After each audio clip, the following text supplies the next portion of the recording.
We are love. We are peace. We are free. We have abundance. We have everything within us. For we are, for we will always be. For Mother Earth is love. For Mother Earth has peace. For Mother Earth is free. For Mother Earth has abundance. For Mother Earth has everything within her. For she was, for she is, for she will always be. And so it is spoken, so it has been written, and it is done.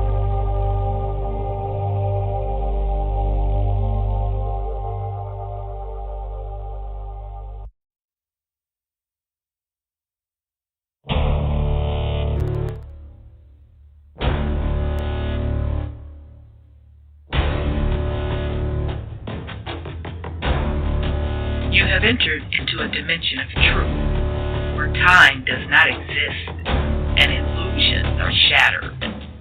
The journey of truth is intense. The journey of truth will set you free.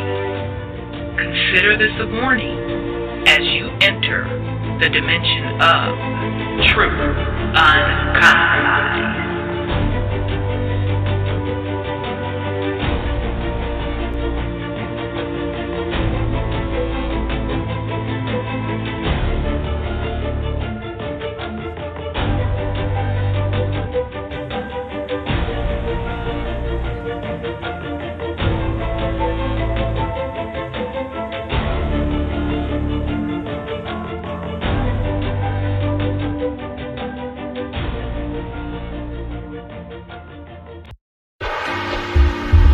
We are in the age of truth, freedom, love, prosperity, abundance, and peace. Welcome to Truth Uncompromised.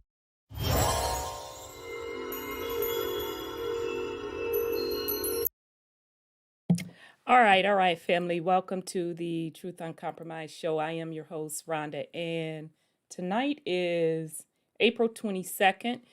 We have a great show planned for you. We are continuing our series, Momma Terra and the Consciousness of Her People. We are on the 26th episode. Ooh, wow. Shoot, we spent half a year on this. Okay, so if you have not joined us for this series, we started out this series with the document. It was actually a study conducted by the Alphabet Boys, I want to say the U.S. Department of Army, on consciousness. And in that study, they literally went into, they went into really a lot. The power of manifestation through consciousness. They actually tracked through consciousness a hologram image being created by one of the study participants. They also talked about time travel, multiverses. Was a lot of powerful stuff in that particular document. So we actually extended this series because Brother Sean brought in some additional supplemental information with a book called Path to Orion, Earthly Route to Peace with Justice by Emily Windsor Cragg. You can get it online. She's giving it away online for free. But you can also, if you want to support the author, you can pick it up on Amazon.com. And then we extended the series again because Sis Tressie sent me the Terra Papers.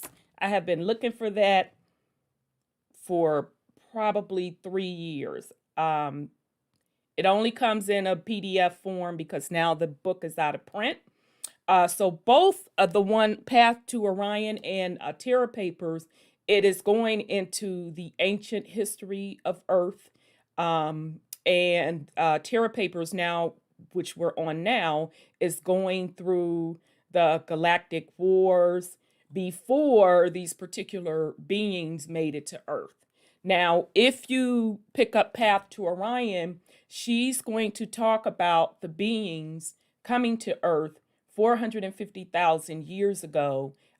Those beings being the Anunnaki, or people call them now the Anunnaki, and how when they got here, there were already indigenous people of North America.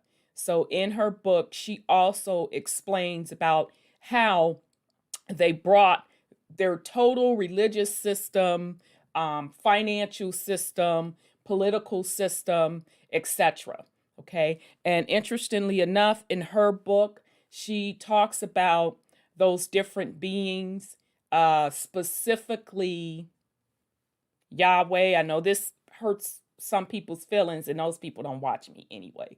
But she talks about Yahweh simply being an administrative clerk that takes orders. Now, that's not the first time that we've heard that on this platform, because if you've been rocking with us for years, Elder Morse Donaldson, he also has about 3 or 4 books on Amazon. He was the first person that I heard say that as well. Okay. So she gives a lot of wealth of information in the book, in her book. Now, Terra Papers is giving you the before story of how these particular different beings formed up together to make their particular federations. And it's going to go into how they came to Earth pretty much to colonize. Okay. So we're going to pick back up with that. Interestingly enough, last week, the thing that stood out to me when they talked about how, not so much the terraforming, we knew that, but when they talked about how the beings had to change the atmosphere, Mother Earth's atmosphere, in order for them to survive.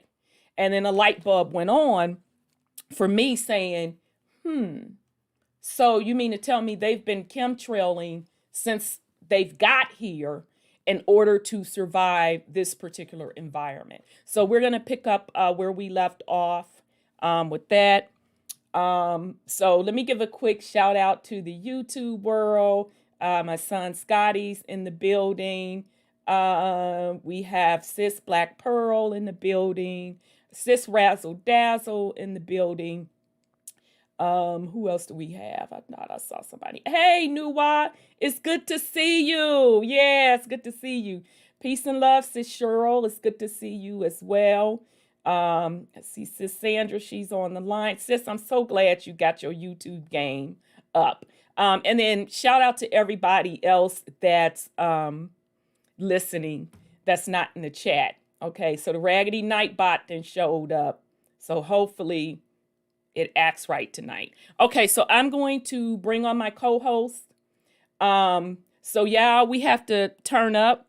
It is Brother Sean's B-Day today. So he's being all modest. He ain't trying to drop his Cash App, so we can at least get him a bottle or something. So let's just turn up and wish him a happy birthday. So I'm going to bring on Sis Sandra first, and then we're going to bring on Brother Sean. Let me see here. Oh, Sis, let me see. Let me unmute. Oops, did I mute you back? Yeah, let me unmute you. Okay, Sis, you should be unmuted. Okay, I got it. Thank you. Hey, how you doing? I'm great. How about yourself? I'm good. Hey, family. Good to hear your voice, Sis. Thank you. Nice to hear yours too. And hello, everybody. In blog land. Okay, let me bring on the birthday. It's your birthday. Let me bring on Brother Sean. My dad's birthday is today too. Oh, is it? He just missed the Aries cutoff. Well, he's deceased, so yeah, but still, I just realized that. I said, "Oh, this is my dad's birthday too." Oh yeah. Peace and love, Brother Sean. Wholeness and power. Yeah. So what you doing today? It's your B-Day. Besides I'm in chilling Vegas with us. Huh. Oh, good for you. I'm Oh, in Vegas. I know you, Mary In Jane. Vegas. I know you having a good Hey, time. turn up. Turn up, turn up. I know you having a good time. Damn, you in Vegas. Good. Uh-huh. Very, very good. Very good. Well, that's good to hear. So if you gonna drop off or whatever, or if you start talking extra shit, we already know what time it is. So, All right. so good for you. I'm gonna tell you now. My sister went. When did her butt go? Two weeks ago or a week ago. Mm-hmm. So she didn't know that you can bring some back. So she did, but she only brought a little bit back because she didn't know the amounts, which was smart. So she comes over to the house and she like, okay, here. I said, okay. So she had some gummies and she's like, okay, so don't take this whole gummy. I said, all right, break it up in pieces. I said, okay, got you. I did the first one. I'm like, what the hell is she talking about? So the next one, I ate like the bigger half of the first one. Mm-hmm. Next thing I know, y'all, I woke up the next day like, am I wrong? What the fuck? Them edibles were man, baby, I was like, and you don't be thinking they doing nothing. I don't remember getting in the motherfucking bed. I don't remember turning off the TV. I just woke up. It was the next day. And I was looking around the room like, so I'm telling you. They got 24-hour dispensaries that you could drive through. Drive through. They ain't fucking around. Wow. No, good. But I was saying in the chat that my actual brother, whose name is Sean, he's a Taurus too. If anybody into that type of stuff. But I was just like, whoa, that's crazy, bro. Sean, my brother Sean. Yeah. Yeah. Yes, sir. So cool beans. Okay, so yeah, don't be fucking around with them gummies. I'm telling you. Gummies don't do nothing to me. Oh, well, yeah, you hardcore. Because I was laid all the way out. So yeah, I'm rolling House of Windsors. Oh, okay. You know how big them are, don't you? No. Yeah, House like of Windsor. The Jamaican things, like a blunt Jamaican thing. Say a House of Windsor is about 10 inches. Oh, hell no. You on Snoop Dogg level. Now Snoop trying to get to my level. Oh, shit, I can't hang with you. No, I'm good. I'm good. I can't hang. No, I can't even do it. I made a nice view of Caesar's Palace overlooking everything. 51st floor. Nice. Very, very nice. Nice. So yeah, enjoy yourself for sure. And how long you gonna be out there, bro, Sean? You gonna make me catch the flight? You know, I'm right next door. I'm gonna be here a week. Oh man, and you know she who walks among the mist is in Vegas. Oh my God. Yeah, I'll be here a week. Lord. Okay. A week. So when you're leaving back out, Sunday is next Wednesday. Next Wednesday. Okay. Oh Lord. Well, y'all turn up for sure. Have a good time. You can smoke in peace. You know, I'm about to take over. Do you? My sister said it was crowded when she went. Yeah, that's what she said. But Vegas in a crater ain't nothing but mountains around it. Oh, that's what you post. Because I was like, that looked like Vegas that he posted. Yeah, it does look craterish. It does. Area 51's out that way too. That flight, white and red stripe plane. Mm-hmm. Well, they banned me from there. They told me not to come near there. Child, what you done to the Area 51 area? They be listening to our call. Well, I could see that. Yeah, we on a couple of people's list. Yeah, yeah, that's about right.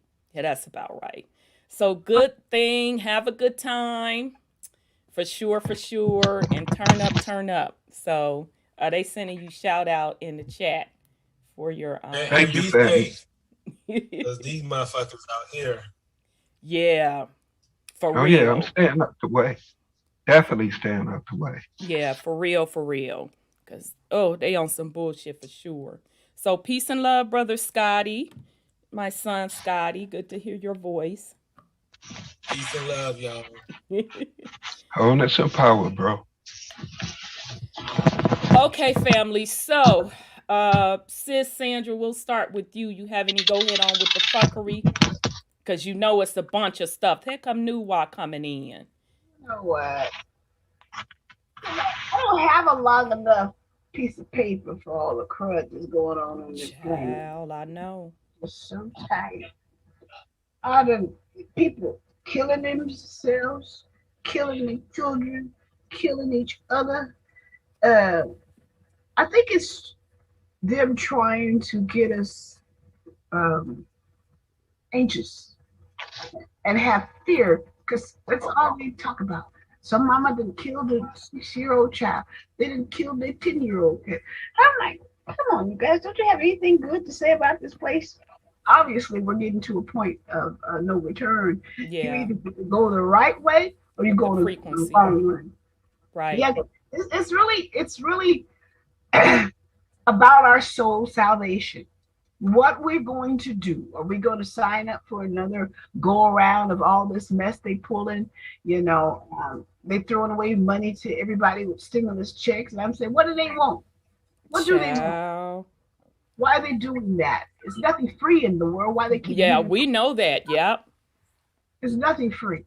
So why they keep giving out money? And then, they made Washington, I think they voted to make it a state. Does that mean your treasury or your IRS is out of business now? You're not a government anymore? What does that mean? Yeah. So it's so much.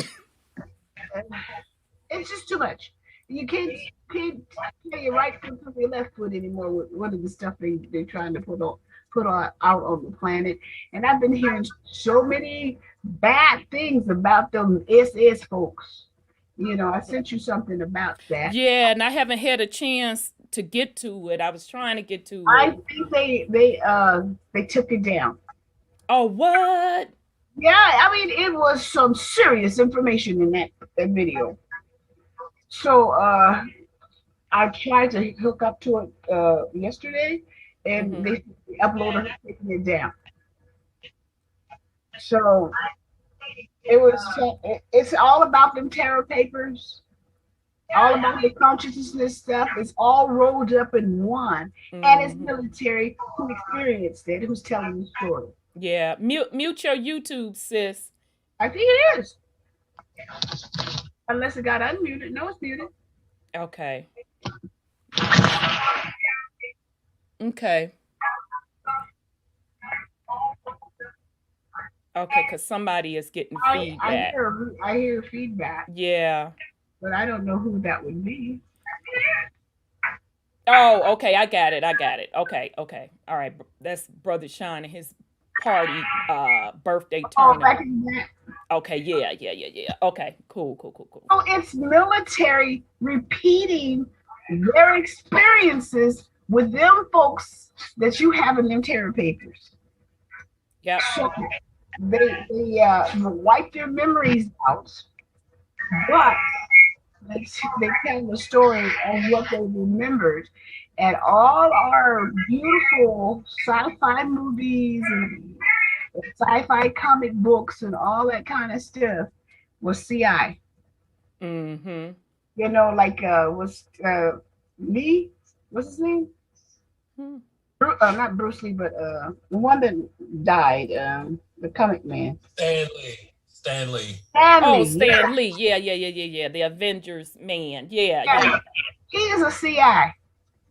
Marvel Comics. Yeah, the Marvel man. Yeah. He was an agent. Well, And like I said, all of them, they're handed those scripts. yeah, they are. You know, because yeah, I they mean, get the information to spread like they created it or invented it or discovered it. But they, exactly. You know, the person they assigned to give it to the world. Yeah. Well, right. The reason is they have to disclose, right? See, everybody thinking that that's fantasy. It's not fantasy. It's happening today. Right. And that's what these military people were talking about. They're retired, some of them. They were going through their memories of what these creatures and things, the GSS and all them other ones in the Terra Papers are doing right now today on this planet. Yep.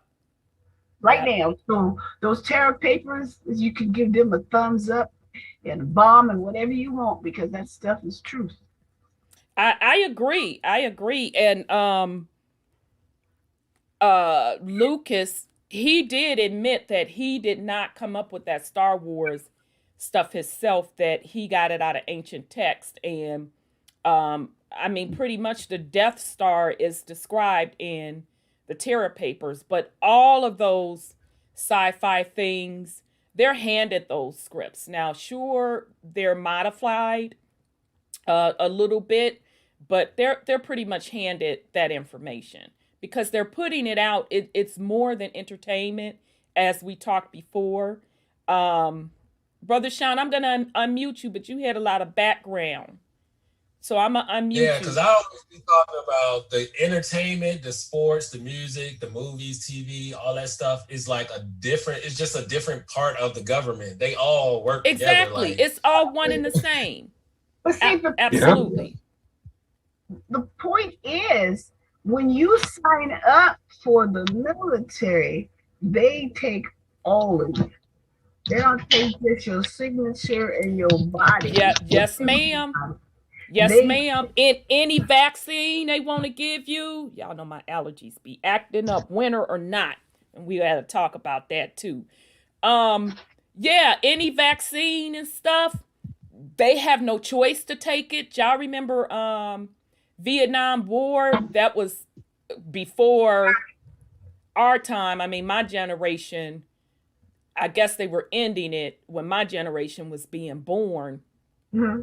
And my father literally owes me his fucking life because he was about to be drafted, and my mom had me and they let him out of it. That's how he got out of the war. God. That's the same thing that, well, my mom wasn't going to war, but she was about to go into the military like my dad, my granddad. She was doing the physical and found out she was pregnant with me. Wow. Yeah. And I was like, yes, Mom, saved you from that. And exactly. I'm not about to sign away to them.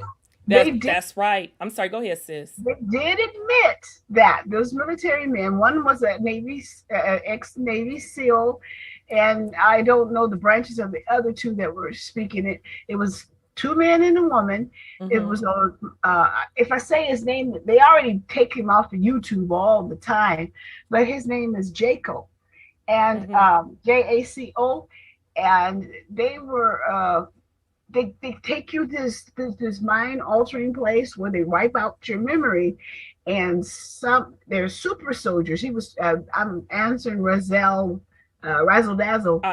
Sis Razzle. Mm-hmm. Sis Razzle, her comment, because they were recalling.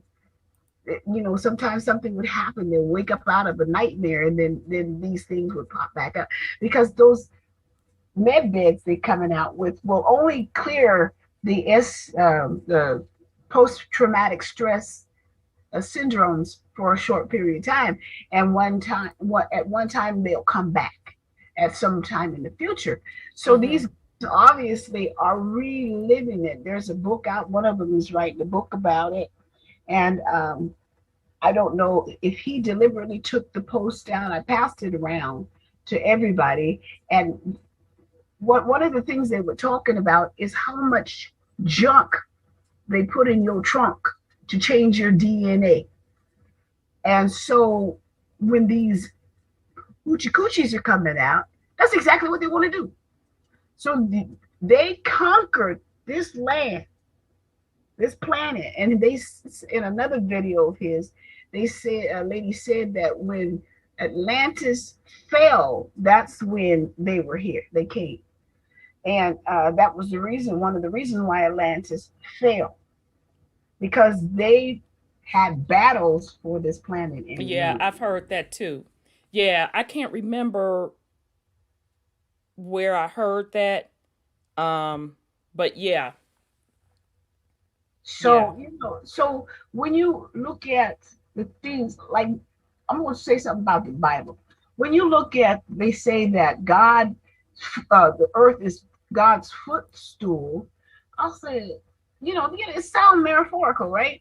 Mm-hmm. But when you listen to them describe these beings that take them and experiment on them and they claim that we are their property since they won this planet.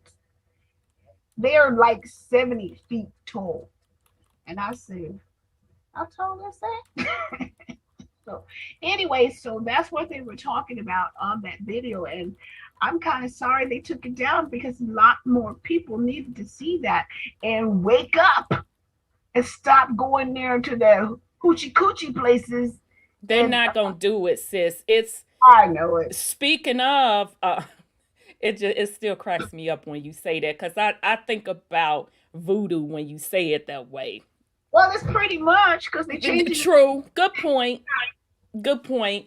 I think about them. I'm sorry. Go ahead, brother Scotty. Huh?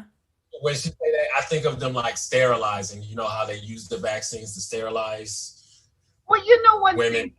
What they're doing is not only sterilizing you, they're stealing your consciousness and parts of your soul. Re-education center.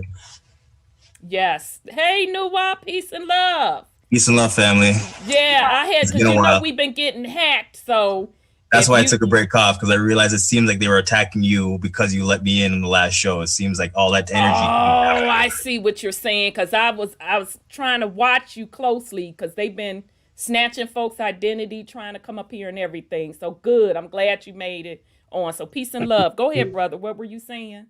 I was just adding to her statement where it's almost as if China and their re-education centers, where they're taking people like us and putting us into environments to get us to think and act like them. Yes. Exactly. Right, because they want to re-terraform the earth. Yeah, they want to re-terraform the earth because the vibration has changed and it's going higher and higher. So they want to, through us, to manifest, to terraform the vibration. And it's just, it ain't going to happen. It's not going to happen. I'm sorry, go ahead, brother. You had made the statement about them having their clones and them slaves in such a manner that they were easily docile and easily to control, and how their hybrids, that's what they were weeding out, the bad gene of being disobedient. And I believe that's what the hokey pokey and everything is really about, is to get the people that are not willing to comply, to remove that genome or that psyche, to say stop resisting and get us to resist. Right. They said the Chinese people are the only ones that don't resist to slavery, and the other people do. That's what they said. Well, I mean, but look how long they've been oppressed. Yeah. China just came on the come up, y'all. Yeah, they did. Really in the 90s. Yes, sir. Obviously, considering the way the world is, the Chinese people aren't the only people susceptible to slavery. No. People over here just think they free for all other type of dumb fuck reasons. True that.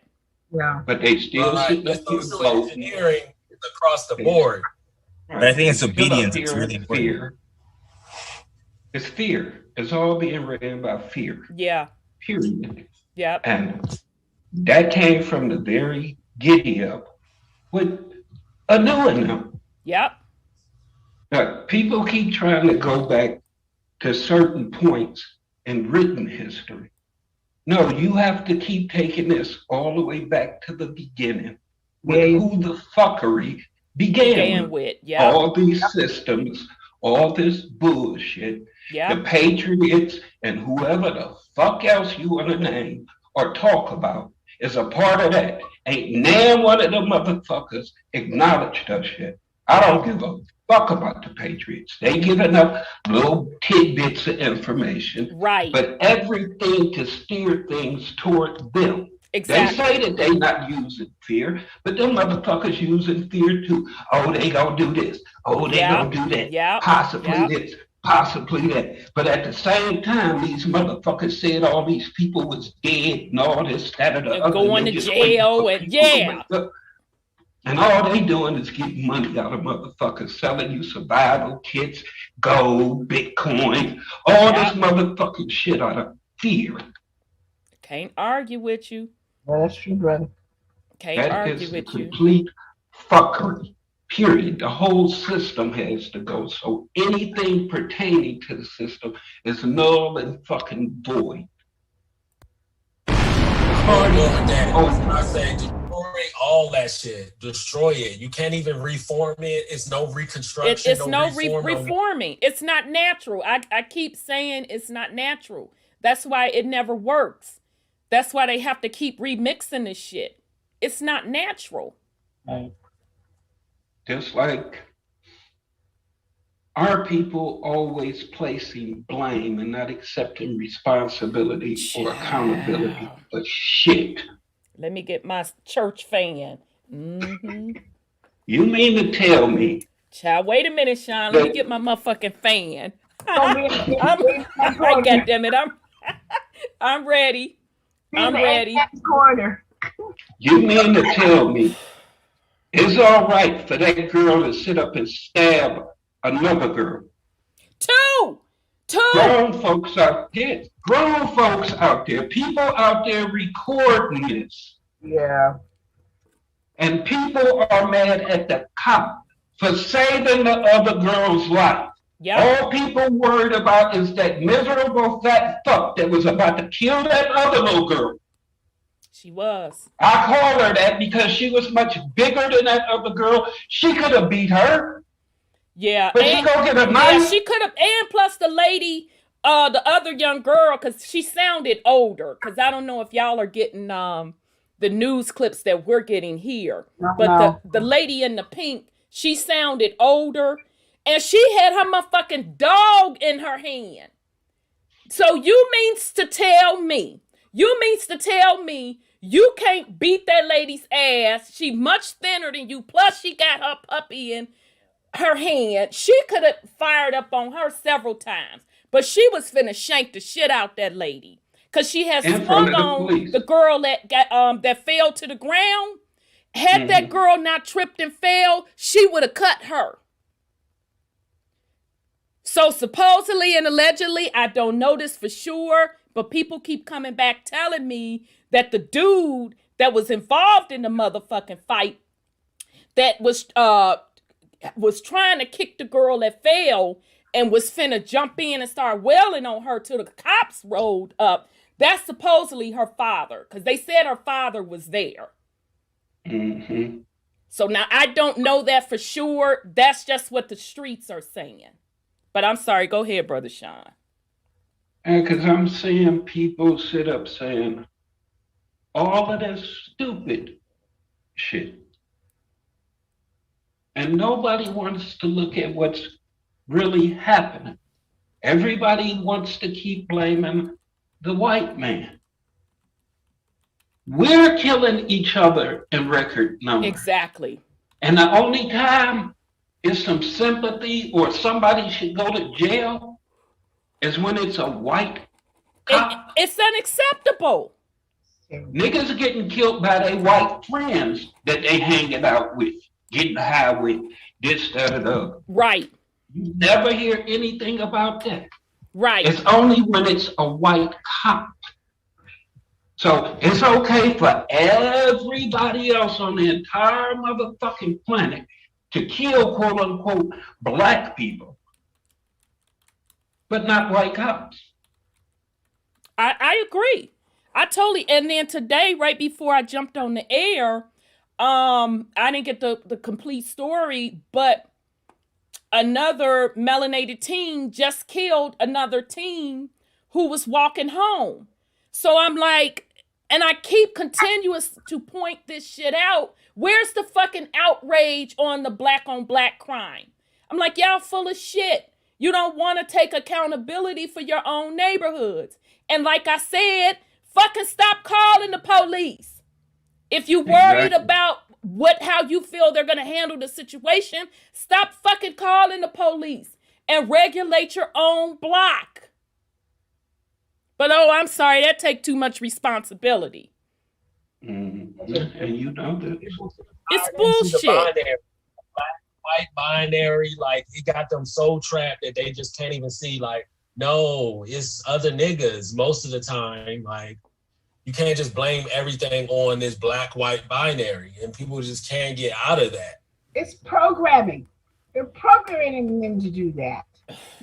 Maxine, Waters out there and encourage them to attack more. I'm like, are you serious, girlfriend? You little old lady. She out there telling the Antifa and all the people attack the police more.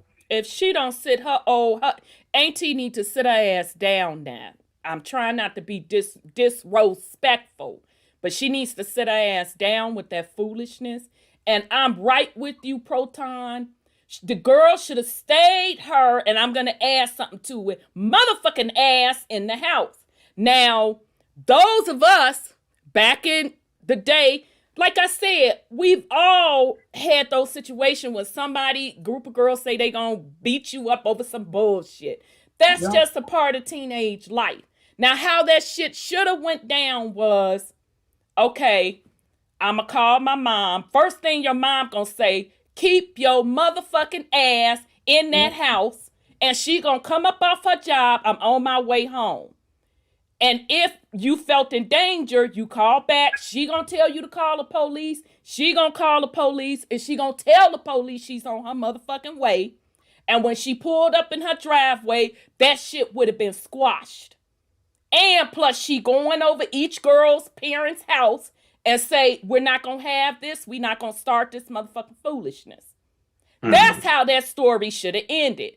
Now, I don't know how these young children are growing up now, but when I grew up, you would have let my mom pull up in that motherfucking driveway, and that commotion was going on after she had told me to stay my motherfucking ass in the house. She cussing me out. You take your ass, back in the day, parents always used the phrase, take your hot ass in the house. You don't even be guilty of nothing. Take your hot ass in the house. So you gotta go in the house while she scatter everybody. And let me tell you something. You better hope and pray they wasn't coming over your house to beat your ass over a nigga. Oh my God, you would never hear the end of it. Swear, this would be the scenario. I know goddamn well you ain't out here over some nappy head ass boy. I'm beating your motherfucking ass. Y'all take y'all asses home. That's how that shit should have played out. End of story. It's no fucking excuse for it. Now, locally here, they're starting to release the 911 call. So now they're saying they don't even know if the young lady who got killed was the one that called. And the one that they did play, because 2 people called 911. The one person that called the first time said, we need you to come out here. It's a girl out here trying to beat up somebody, jump on somebody's grandmother. I said, you got to be fucking kidding me. You mean somebody's motherfucking grandmother was out there and this dramatization was jumping off? And a young girl thought she was finna beat somebody's grandmama ass? I don't care if the grandma was 40. Bitch, you not finna beat my ass, first of all. I'm gonna give you a warning, then I'm gonna put your ass down. So it was just totally out of control, out of pocket. And then the second person that called in said again, and then they said, never mind, the police is here. And soon as the police get out the motherfucking car, he had to stop the one man for about to beat the other girl's ass. And then right there, this girl was finna shank this lady. So what you fucking expect the cop do? I've heard all type of excuses. Well, he should have tased her. Bitch, wait a minute, bitch. Wait, you means to tell me I got my little dog, because it looked like that lady had a dog like I used to have that got fucking stolen. Broke my little heart, my little chihuahua. But that's beside the point. Looked like she had her little chihuahua in her hand. So, bitch, I'm up against the car like this, and you means to tell me that the officer is supposed to make a decision whether to use his gun, Are you out of your motherfucking mind? That's what they're trained for, to shut the situation down. No matter what. No matter what. Well, he should have shot her in the leg. Oh, okay, well, maybe. That's what they trying to do. That's what I said. I said, bitch, they ain't trained to do that. And I'll just add on to that. I'll put it on the onus on the female, because you see a cop show up, the male already came down on his aggression. How come you didn't choose to stand down on your aggression? You actually made it worse. Because if you see the cop there, most people's instinct is to, oh shit, I have a weapon in my hand. I'm just going to walk away slowly like I didn't have a weapon in my hand. But she chose to elevate it. Yeah, and the guy that, interestingly enough, that was about to beat the young lady up, soon as the cop rolled up, because he was about to swing on her, because she was on the ground. So what happened was the young girl that got shot, she came at the girl that had fell on the ground first. And had that girl not tripped, somebody in the comments said she got kicked by the dude to the ground. That girl would have cut her. So she fell on the ground and the dude was about to swing on her, and the cop drew his motherfucking gun towards him and he put his hands up like that. Then he had to turn around and told the girl, stop what you do. And she was about to swing and he fired up on her ass. So in the comments, Thea, what are you talking about? That's a stand your ground state. So you're trying to tell me that the cop was just supposed to let her stab her? Is that what you're trying to say? Cause I'm confused. I'm confused. Somebody is up against the car with their dog unarmed. You trying to tell me that she had a right to come up and shank them? I'm confused. I don't know.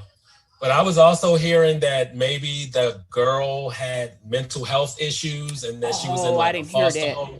Yeah, I did hear she was in a foster home. I was like, if that's true, then that makes sense for her behavior. She not like, in touch with reality as much. So she not thinking like that. But I don't know if that's completely true or not. Regardless, if you have a weapon, you can't talk to the cop about that. You're about to threaten somebody with a weapon in front of him and he already has his weapon drawn. That's just a reactionary instinct. Yeah, it's their level. They have levels. They have levels of action. That's what Pastor. And police that train. Sorry to interrupt, and just to say, police, they train to shoot and kill, but they also not trained to deal with mental health or anything like that. Exactly. So anything that's true.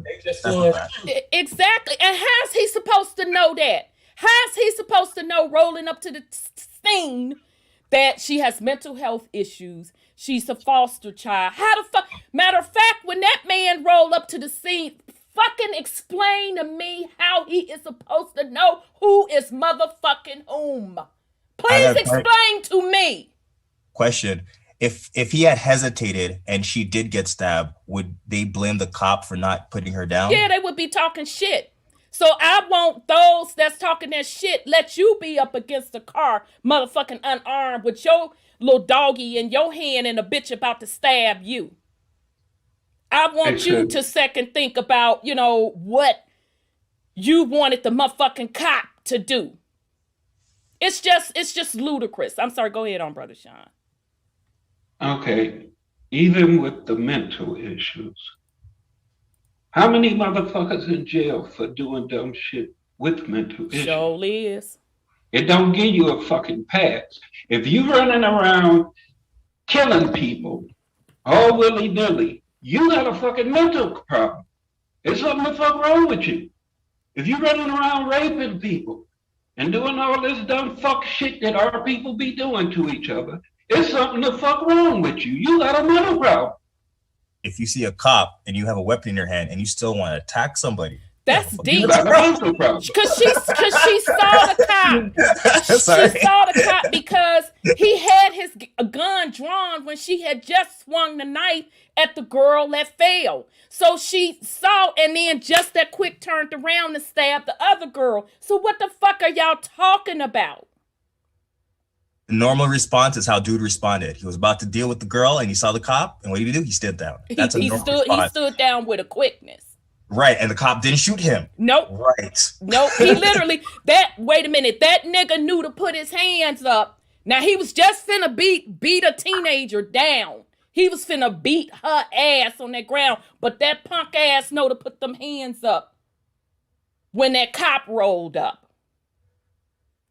But the other girl, she was on some other shit. So I don't care what y'all say. I can't rock with y'all on that one. I'm sorry. And furthermore, none of that shit should have happened. Where were the elders? None of that shit should have happened. We don't regulate our own neighborhoods. Our motherfucking homes are out of control. So don't keep getting mad at the cops when people are calling the cops for motherfucking assistance. If you call them, you can almost guarantee something's finna fucking jump off. Mm-hmm. Hey, sis, I'm about to get off of here. Okay. Happy birthday. Enjoy your day. Good one. Love you, brother Sean. Happy birthday, brother Sean. Much love. Good looking out on the Cashapp, Scotty. Wait, you ain't put no Cashapp. Oh, that's okay. Scotty got it. Okay, then. Have fun. Okay. Okay, peace and love. All right. All right, Scotty, drop his Cashapp in the chat when you get a chance. It's brother Sean's born day. He's in Vegas kicking it up. So yeah, shit. I'm not rocking with that foolishness. I'm sorry. I cannot. I'm sorry, because it never should have happened. You know, melanated people have to take control of their neighborhoods.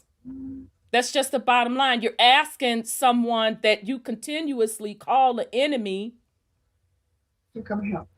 It just don't fucking make sense to me. You know, and they have a level of response if they're following their codes for everything you say and everything you do, then it ratchets it up. And I was listening to an ex-police officer, he's a minister. He was explaining the different levels that the police officer responds to. So obviously he met the level of training that he was trained to do.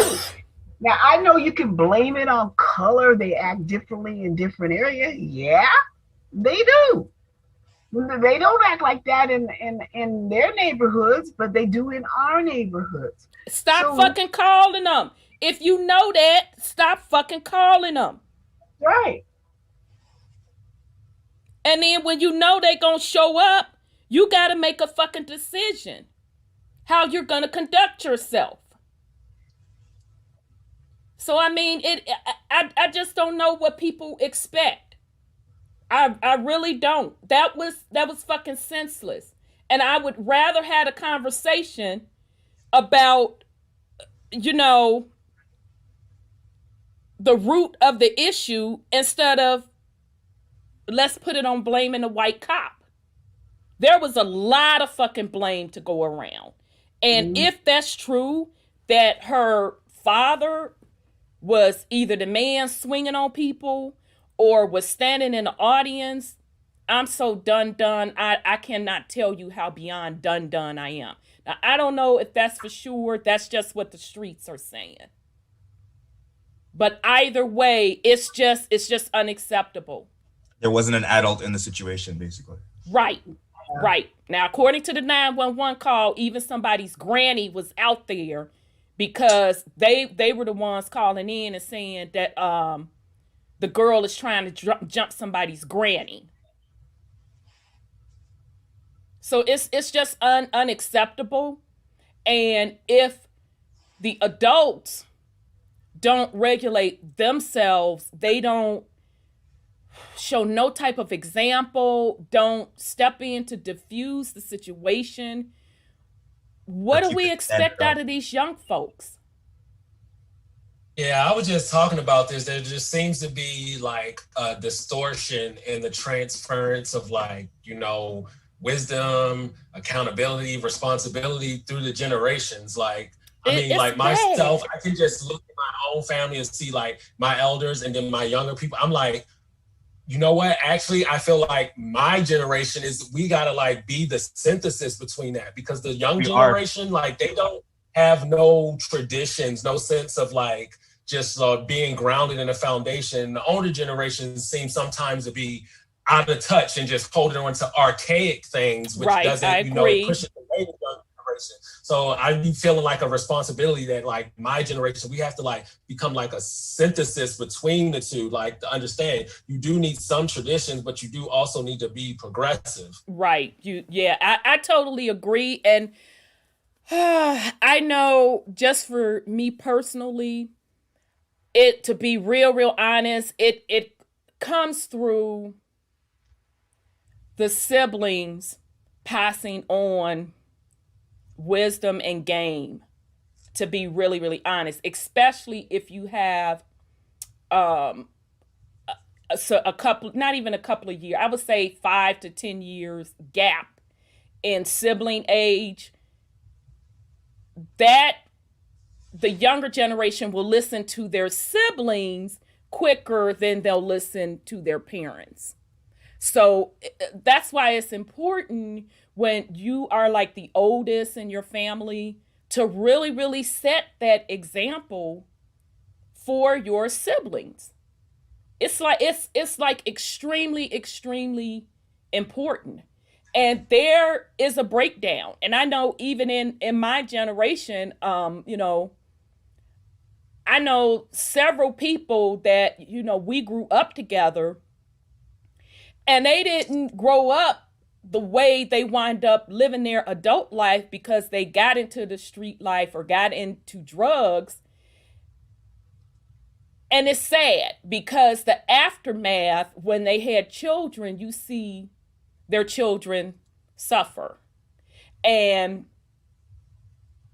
now they're trying to make up for that, and they are catching absolute hell.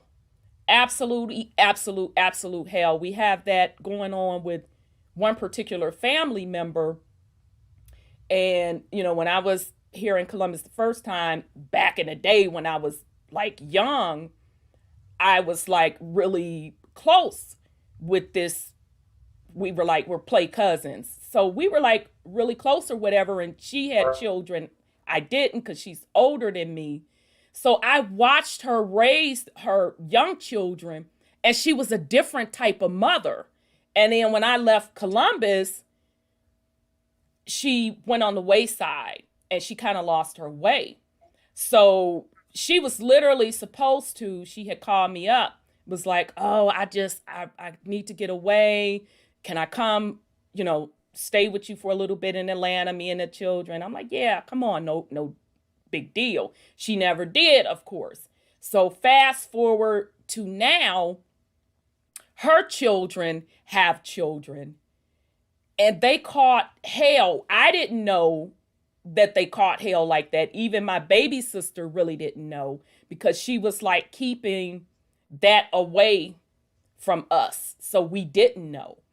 And so now her daughter, she has a lot of resentment towards her mom. And so, now I talked to her daughter, and I was kind of running down to her. I know it's hard, but your mom was not that type of mother. When you were younger, she was not that type of mother. She just got into problems. So it's accountability that really needs to go around with the generations. People have to own your shit. You have to look at it for the way it is.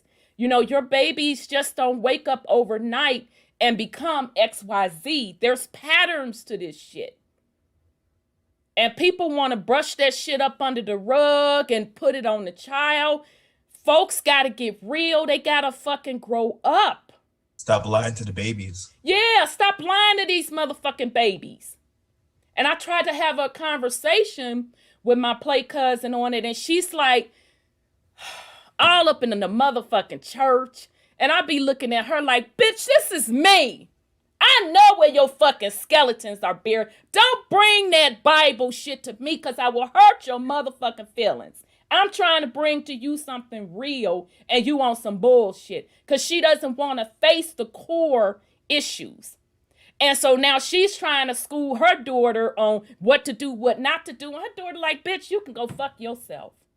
For breakfast, lunch, and dinner, you ain't finna tell me shit. Now, she'll come to me, she'll come to my baby sister, and we'll be like, no, you can't do that. No, blah, blah, blah, blah, blah. But she ain't trying to listen to her mom for shit. And until my cousin gets it right and really humble herself and say, I fucked up, you know, maybe one day in your heart, you can forgive me for the fucked up decisions that I made. You know, I'm willing to be patient, and bitch, you don't have a choice but to be patient. Her daughter's going to continue to resent her. So it's just root issues like this within the community that folks want to motherfucking brush over and play motherfucking crazy. And it'll never work. That's why I always get up here and say it starts with yourself. It starts in your household. If you can't control it, you can't control no block. So ain't no need people trying to bring in the motherfucking social services system, the cops, the schools, none of that. Folks have to sweep around their own doorstep. These babies did not just jump up out of the womb out of control. They were failed from parenting. Let's fucking keep it real. So it is sad for that baby to have lost her life in that manner, but the adults fucking failed her all around. Facts. You know what? Mm-hmm.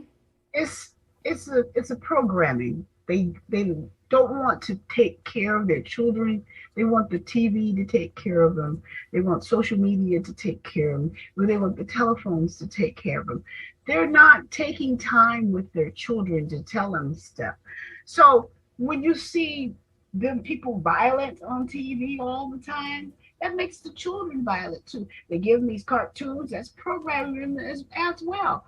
So But sis, I hear what you're saying, but let me tell you something.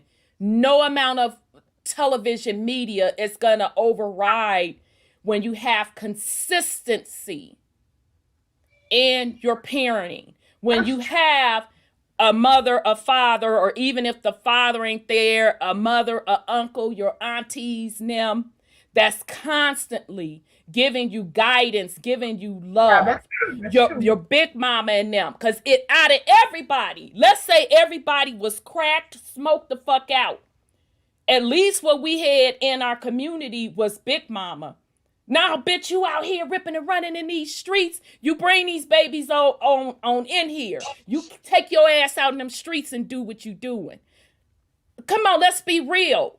Most of these children, they don't have that nowadays. We cannot put it on television and social media. No, we can't. But we can also know that the children's attitude towards loving their mother and father has changed. Why has it changed? Why has loving their mother and father changed? I want to know. They lost the example. Exactly. We got to keep the shit real. We got you cannot be a mother and you hoeing 24 hours a day, 7 fucking days a week, and then try to tell your daughter not to be a hoe. Or tell your son not to treat women a certain way. You can't be a father and tricking off and treating women like shit and then expect for your daughter not to go get the same type of man. Let's not fucking use excuses. Children feel a certain way about their parent based on their experience with the parent. Facts. We have to keep this shit real. It's the choices that the parents make. And don't get me wrong, we all make mistakes. That's okay. But own your shit. Motherfucker, don't brush shit up under the rug. That part. You want to pretend like, oh, my baby, I just love you so much. And the child be like, well, bitch, I can't tell. Well, I understand what you're saying, but there's other systems out there that are indoctrinating these children more than you can get to them. And that's a proven fact. There are, I slightly agree. Yes. Can I speak on that part? Yes. Go ahead, son. I agree with you, sis Cheryl, that the television and the media and all the other things that they have available to them are distracting them. But as a parent, it is supposed to be your job to filter that amount. Exactly. That's your fucking responsibility. It's not what's out there, it's what you expose them to. So like I have a small son, he's 4 years old. We don't have television in the house. We regulate how much YouTube Kids and how much of the phone that he's on. And it's more of what can we do with our minds? What can we learn? What can we draw? What can we paint? What can we do on our own? And if you do that more, they have nothing else to see. They don't know anything else. So they don't know how to pull from the TV and get information. They didn't know how to get information from you. Absolutely. Because you're telling them how to get it from themselves. So you have to have a strong enough parenting to filter that information. That's right.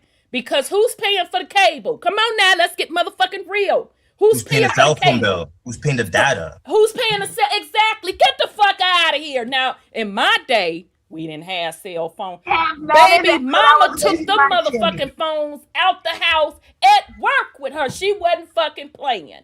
We didn't have telephones. Okay, so it does not matter, Sandra. It doesn't matter. Somebody has to pay the internet bill. Somebody has to pay the cell phone bill because everybody want to be down, say, oh, I can afford for my child to have a cell phone. Fuck all of that. It's not about that. It's not about that. If they can't handle it responsibly, you yank all of that shit. You're going to have to sneak with me. Goddamn. I agree. And these people, the parenting needs to realize that they're not doing their job. But this is what I'm saying. It's the things that they are doing that leaves their children out there to fend for themselves. My kids didn't have to do that. I didn't have telephones. I didn't have cable. I didn't have none of that stuff. I don't even know what the telephone was. And when I always walk away from the house without getting my cell phone because I didn't even know they had that kind of stuff. But the thing is that people are not training themselves. They're just enjoying themselves. Right. They're not training their children at all. They're letting the world program their children. I totally agree. That's the issue. They are allowing someone else to program and, quite frankly, raise their child. So don't be getting your motherfucking drugs in no bunch with me, with moi, because yours have been snatched up. Right. That's your motherfucking demon seed. You're responsible for that baby. You're allowing a demon to snatch the mind of your child by allowing access to television and all the other stuff. All that design. What is that? Housewives stuff and all the violent. I mean, it's like, come on, you guys. They're living. No, not even that. Cardi B. I'll say it like that. Cardi B. Why does anyone know that woman's name, and why does a child knows that woman's name? Because you just took the stripper and you brought it into your daughter's bedroom. Yeah, but when she was had WAP on, she was on some social media platform. And she was playing it, and her daughter was walking in the background. That bitch ran and turned that shit off. And I'm like, y'all don't get it. She won't even let her own baby listen to that trash. But you all just allow your children to be unmonitored. And I mean, I've seen little toddlers singing all of the latest rap songs with all of the cuss and all the graphic stuff. Wow. And it's sad. you know, in the summertime, people bumping their music, and you pull up and they bumping and a motherfucking toddler in the back bumping. I'm like, whoa, okay. That's how we getting down. Yeah, because the culture just turned into just giving your passive consent to the social program and the social engineering. They don't even see they think they live the life. Right. Right. They think that's the way to live. Exactly. And now I'll be the first to say that's my motherfucking generation's fault, because we allowed hip hop to get fucking out of control, and I knew it was a mistake. I knew it was a mistake when NWA hit the scene. I'm like, this shit is a mistake. This is a mistake, and it's gonna backfire. For our generation was Lil Wayne and Drake 2001 album. That's what did us. And I feel guilty for my generation because we ushered in the door for that bullshit. And your generation don't even see that what they had before was better than what they have now. Some of us now I do have to say, in our defense, not all of us agreed with it. There was a split. Yeah. There was a split in my generation where we're like, I can't get with this. There literally was a split, because it was like overnight, conscious rap, it was like fucking gone. At least we had a variety. We had the conscious rap. Then we had, you know, the New York street rap vibe. And it just, overnight, it just changed. Right. So, no, all of us didn't agree with it. I said out the gate that shit was a mistake. I said out the gate that the pimp hoe mentality was a mistake. I said out the gate that praising, you know, the dope boy life, and, you know, the strippers, like, that's the motherfucking power couple. Stripper and the dope boy is the fucking power couple. I said back then that was a fucking mistake. And the sad part about it is my generation, you know, it's their children now that are struggling. Okay? Because you had them, you know, those that were in the quote, quote, game, most of them niggas got locked up or in jail. You talking big time. I know a few. They just getting their ass out of jail. And all of their children, it just breaks your heart. It's sad. It's really, really sad. So, you know, we have to take accountability for the choices that we are making. We create the culture. We create the culture. The world literally follows us. Yeah, they do. So if we want better, we have to do better and stop fucking pretending and bullshitting. I'm just not for the foolishness no more. I'm not gonna sit here and coddle people. Bitch, shit or get off the pot at this point. It's just that simple. Well, so, I'm sorry, go ahead. Go ahead, sis.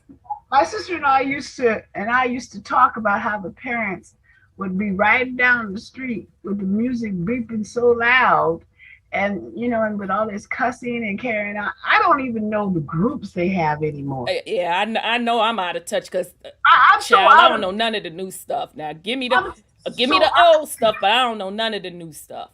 But then the kids blame the older folks where we didn't have this in you lucky you didn't have that in your day.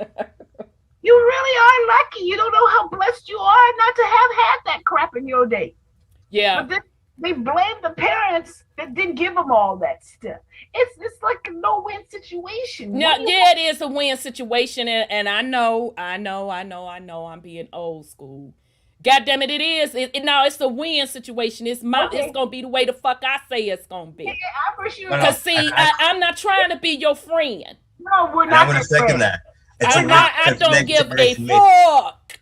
We are not. Because I've helped raise children. I'm not your fucking friend.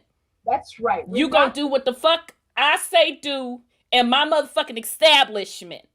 Now, when you get out and do your thing, that's you. That's right. They'll come back and thank you because they have. But I don't give a fuck about any of that. A win, lose. No, bitch, it's going to be win up in this motherfucking establishment. I can guarantee you that. Step it, right? Yeah, no, and call authorities. I will help you pack your motherfucking bags. That's Trust. Right. Been there before with a niece. Oh, go. Goddamn it, go on and call. Go. Because your ass going to be up out of here. But long as you up in this bitch, I'm the queen. I run this shit, not you. You know, my kids say I was very mean. But I don't give a fuck. I saved them from all this stuff that's going on. This foolishness, exactly. That is your job as a parent, to set boundaries and limits. Now, I'm not talking about abuse. Let's be fucking clear. I'm not talking about abuse. I'm not talking about not being loving to your children. And some of you mothers, you don't even have that like love and compassion for your children, and that fucking breaks my heart. I'm not talking about that. No, we're not. I'm not talking about that at all, because you are supposed to have love and compassion for your children, especially a mother. Exactly. But you ain't supposed to be let nobody run the fuck over you. I don't think so. No. Now, if you gonna do something, goddammit, you gonna sneak. And you gonna have to come back and tell me after the fact that you did X, Y, Z. You got one over on me. But you ain't finna do it in my motherfucking face. No, you can't do that. That's not gonna happen. And I mean, even like now with the younger cousins, we still do that. We like, well, mama, I don't give a fuck what your mama do. You over TT's house. Set your ass down. You're not finna do XYZ over here. Then I have to call and cuss her ass out. What the fuck you doing over there? So it's just unacceptable. I'm sorry, I'm not rocking with that fuckery. It's called tough love. Yeah, I'm not rocking with that. Fuck all of that.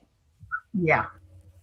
Shit. And then, you know, the greater society that we live in, we know how they think about children and what they do to children. Yeah. And so, you know, I feel like that has trickled down, that society has also socially engineered like what a child is. Like, what's the definition of that? I agree. Like, I mean, not too far long ago, kids was working, child labor. It was like, nah, get up in there and clean that chimney. Like, that's true. Mm-hmm. And then the whole Hollywood industry, you know, it's based off of that, like, you know, children are workers, they're adults, they're prostitutes, they're gangsters. And so, like, not, you know, with besides us taking our own accountability and responsibility, we're not even seeing that the greater society around us is trying to program us to be degenerates. Exactly. Agreed. Trying to program us to be degenerates and trying to program the parents to be, as Bernie Mac say, punk ass parents. Right. I mean, this is a true story, y'all. A friend of mine, she's my goddaughter. You know, we're like, quote, quote, corporate women, this, that, and the third. And her first child, she reading all of these books, trying to raise her daughter with the time out. So I'm looking at her and I'm like, now she grew up in the motherfucking projects in Chicago.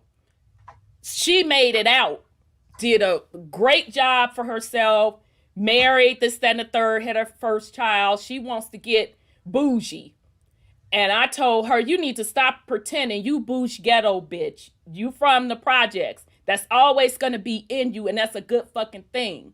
You know, my family came from the South and had to go into the projects, so my parents grew up in the projects. They just made it out and made sure their children didn't grow up. So, you know, I know, I understand that.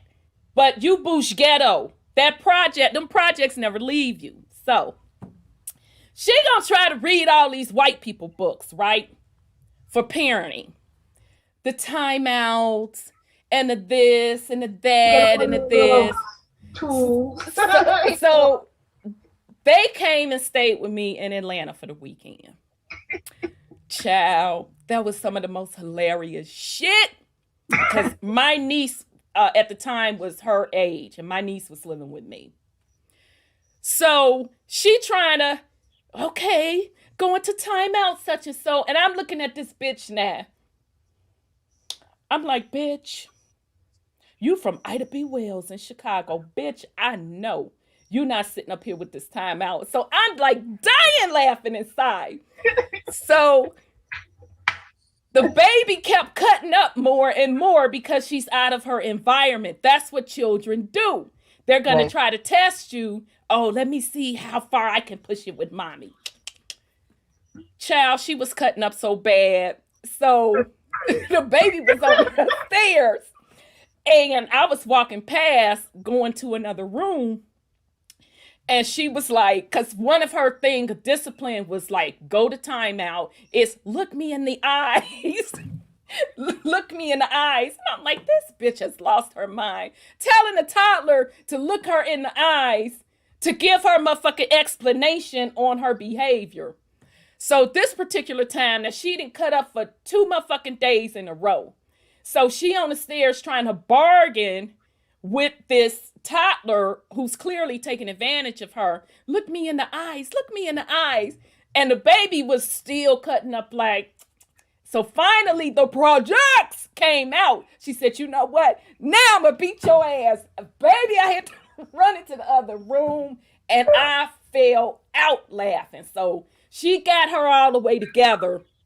So later on, I said, you know, I was laughing at. She said, bitch, I know you went in that other room and laughed. I said, you better put the motherfucking white people's books up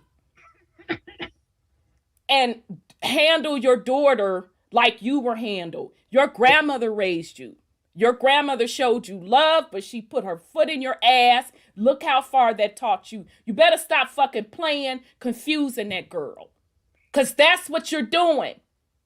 You can't raise her like the Caucasians raise their children. Well, you can't.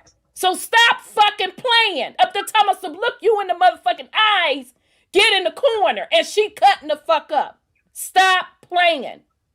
So I'm saying all that to say, not only are they throwing at the children to be degenerate, and they're throwing at the parents of you made it, raise your children this certain way.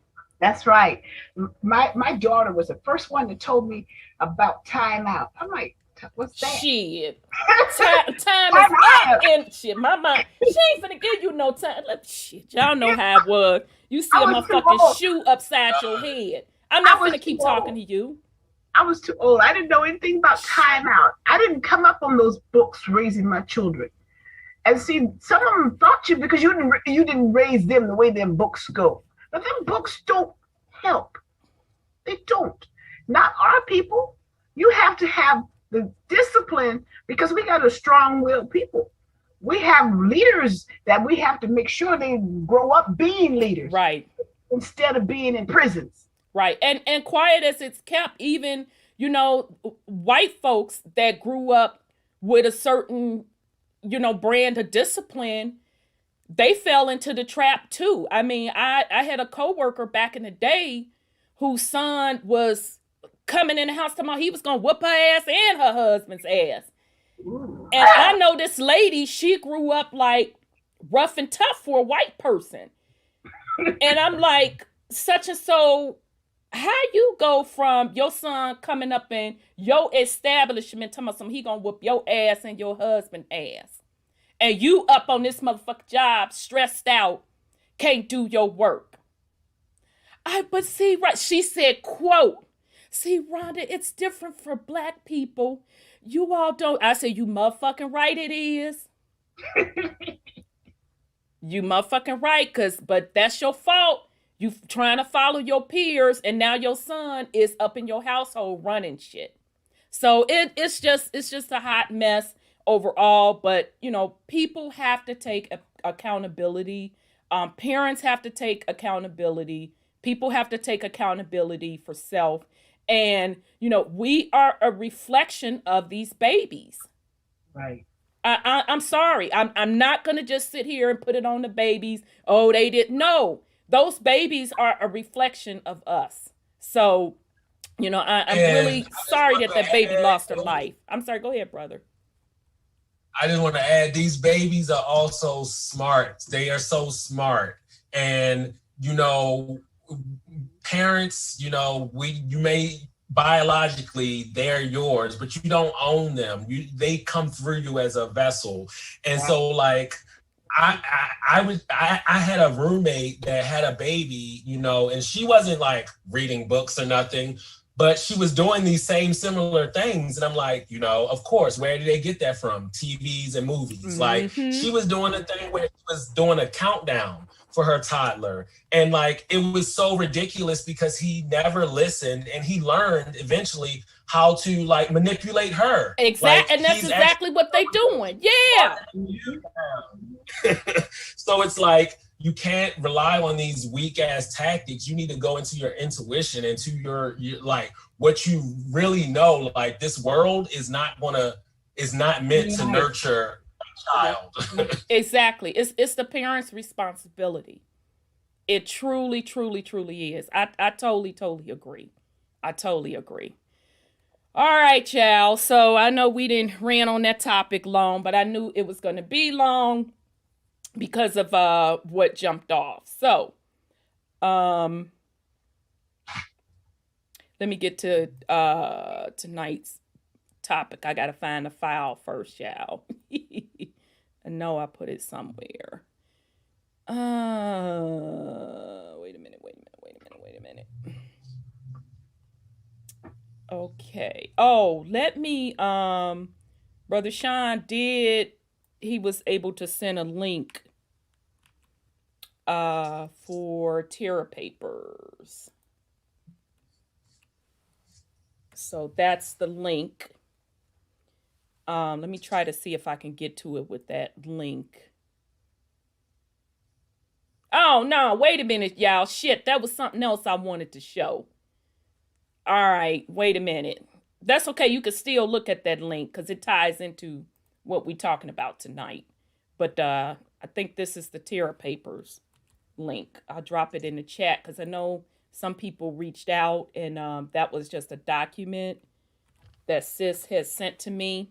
So that's the Terra Papers link. Let me try to go into it and see where we left off. Yep, that is the link. That second link I put up there is definitely the Terra Paper link. Oh, man, you can only download it. Damn it. I was trying to avoid. You have that link so we can get it? Yeah. I just dropped it in the chat. It's the second link. But that's for you all's records because people have been asking me for it. So there you go. So hold on. Give me a second. I need to bring it up on my computer. I was trying to avoid that, but I guess not. Give me a second. Go ahead, sis. I had to take I took a screenshot on your Terra Paper links because, you know, when you hear this stuff, you just hear it, but you really have to internalize this stuff.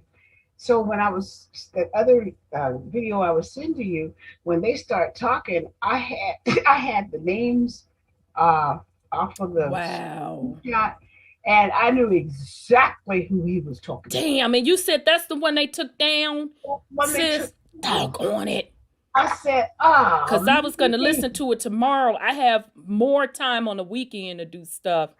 Girl, he was naming all them people. Child. They had this one picture of the praying mantis. They had the Hulk.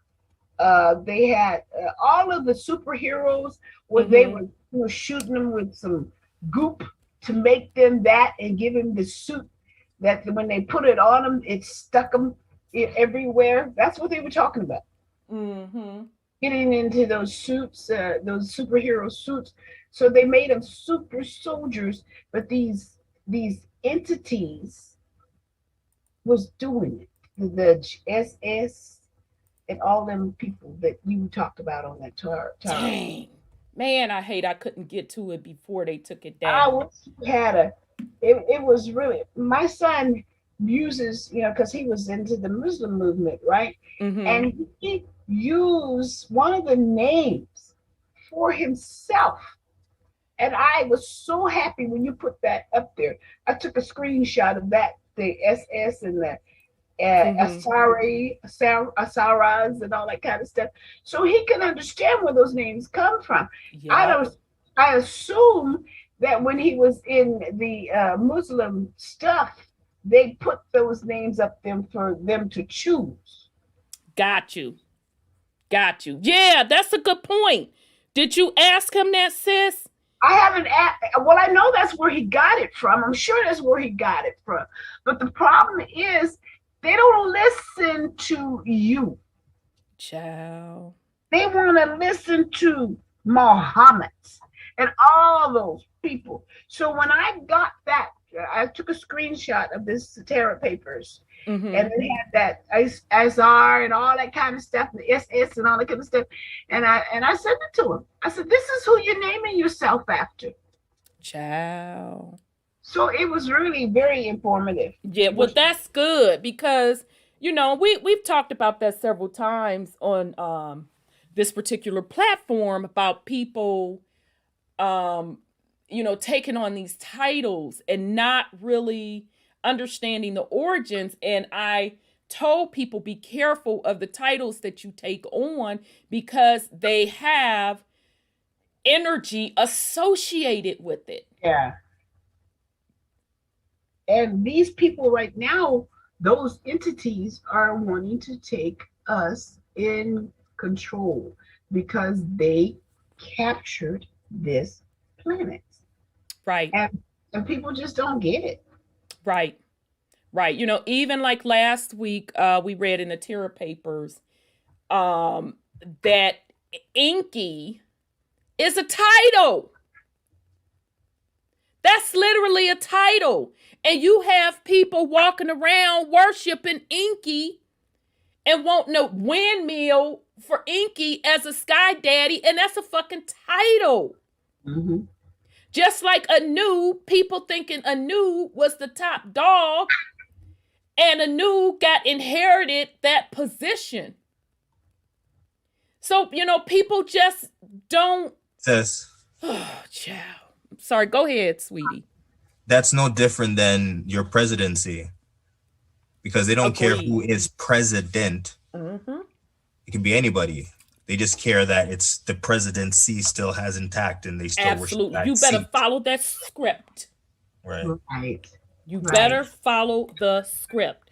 They're not even running the show because wasn't Yahweh told when we were reading Path to Orion, Earthly Route to Justice and Peace, or Route to Peace with Justice, my bad, told when he tried to bring forth a proposal, they told him, no, you might as well go on somewhere with that blood.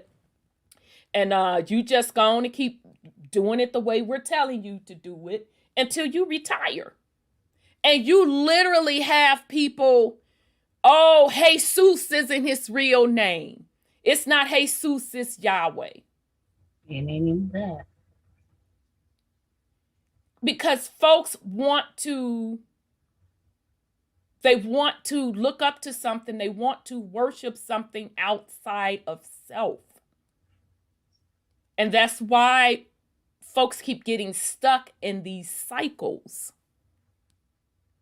And the biggest part that they're not entering overstanding is that you are repeating a long cycle in a lower vibrational realm because your consciousness, you have not elevated to anything different.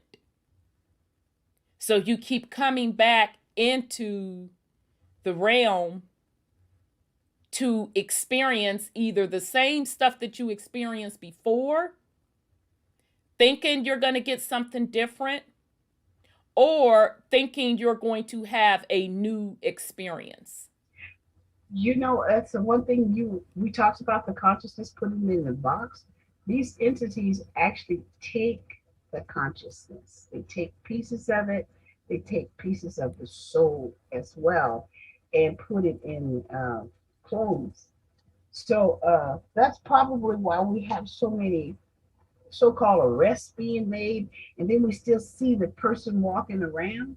Is because they didn't take a piece of their consciousness or pieces of their souls and put them into these clones that they're making. Right. And let's be clear though, there is consent. Yeah, you have they so ain't nobody just walking up to you saying, motherfucker, I'm finna take your soul, I'm finna take your consciousness. You have to consent to that. So when you are dialing into someone else's program, when you windmilling for your sky daddy, you're giving your consent for that particular, and I've always called them gangs. Your loyalty is to that particular gang. So your energy goes to those particular entities that's at the top of that gang. Well, I'm going to repeat something somebody said. They said that the hydroxychloroquine decalcifies the pineal gland. And as the frequency changes on the planet, they don't want people to be decalcified and wake up. So they're changing the DNA to, with the hoochie coochie, so they can continue the control. So and I can see that. I thought about you when I heard that. I said, yep. Yeah, I could definitely see that. But again, would it not take a level of consciousness to even allow yourself to take the hoochie coochie? Yeah. I mean, literally, y'all, I tell y'all, I be chilling, minding my business. Earlier today, I was in a meeting and we were talking about other stuff. It was just a one-on-one meeting with this particular person. So the person, I said to the person, I said, did you hear about such and so? They had an aneurysm. And the person said, yeah, I heard it when it happened. Woo, this, that, and the third. I said, yeah, I hope that person is going to be okay. Now, I was done with the topic. I just wanted that person to be informed because we work closely with this person. Mm-hmm. So my coworker said, now, people are getting sick. Now, I don't even talk to this person like that. Like I told you, I don't be up on my job telling my motherfucking business. And I especially ain't gonna tell them, yeah, y'all, I'm going to get the hoochie coochie. I ain't going to get it. Because like I said, that's personal. That's my motherfucking business. That's like asking me my sex life. It ain't none of your business. So he goes, folks been getting sick over that hoochie coochie. I was like, I'm so glad we work virtual because baby, my mouth would have dropped open. I said, oh shit, why is he talking to me about this? I said, what? So he was insinuating that this person got sick after the hoochie coochie. And so he went on to say, I'm not taking that mess. They not finna test that on me. Now, this is a Caucasian man. And I said, I understand. I'm not going to take it either. I'm not discussing it. I'm not going to take it. It's nobody's business. I know a lot of our coworkers are running around here posting when they taking it, giving the schedule and this, that, and the other. I'm with you. So he goes on to say his uncle is currently in the hospital. He had a stroke after taking the hoochie coochie. I was shocked that man was revealing that. And he was like, no, I'm not taking that mess. They got to have a good 20 years for me to take something like that. 20 years worth of testing. So I'm saying all of that to say, you give consent to these things. Yeah. That's just the bottom line. You give consent. So folks from a conscious level can't sit up and say that they were tricked, because they're not forcing you to do these things. You're making the choice. So that's not their problem if you're weak and you want to cave to peer pressure or whatever your particular reasonings are. You want to cave to fear. I keep saying this, and I know some people may think it's harsh, but people are going to get what they ask for. Do you know, I just talked to somebody that's not too far from me who took the hoochie coochie because her family pressured her into it. Exactly. See, that's the shit I'm talking about. And you have to be willing to stand on your own. That's what's being a divine, and folks want to run around and talk about sovereign being. That's what the fuck that really means. Most don't even know what that means because they always got to gang and group up. You got to be willing to stand out there alone on your own fucking principles, because that's what your soul told you to do. Not what such and so them told you to do, what your soul told you to do. So at the end of the day, it's about consent. The only exception to this game are the children. Right. Parents are going to be held accountable in the spirit realm for the outcome of their children, how they participated in the process of rearing their children. What people don't realize, when you have children and the people that you have children with, you all are a part of a soul group. And it ain't just about these 70, 80, or however many quote, quote, calculated earth years you are here together. That shit crosses over in the spirit world. So if you fucking up and you ain't getting it right, and your children are astray because of your mistakes and you still ain't trying to correct it, bitch, you finna repeat all that over again. You keep picking the fucked up baby daddy. You keep picking the fucked up baby mama.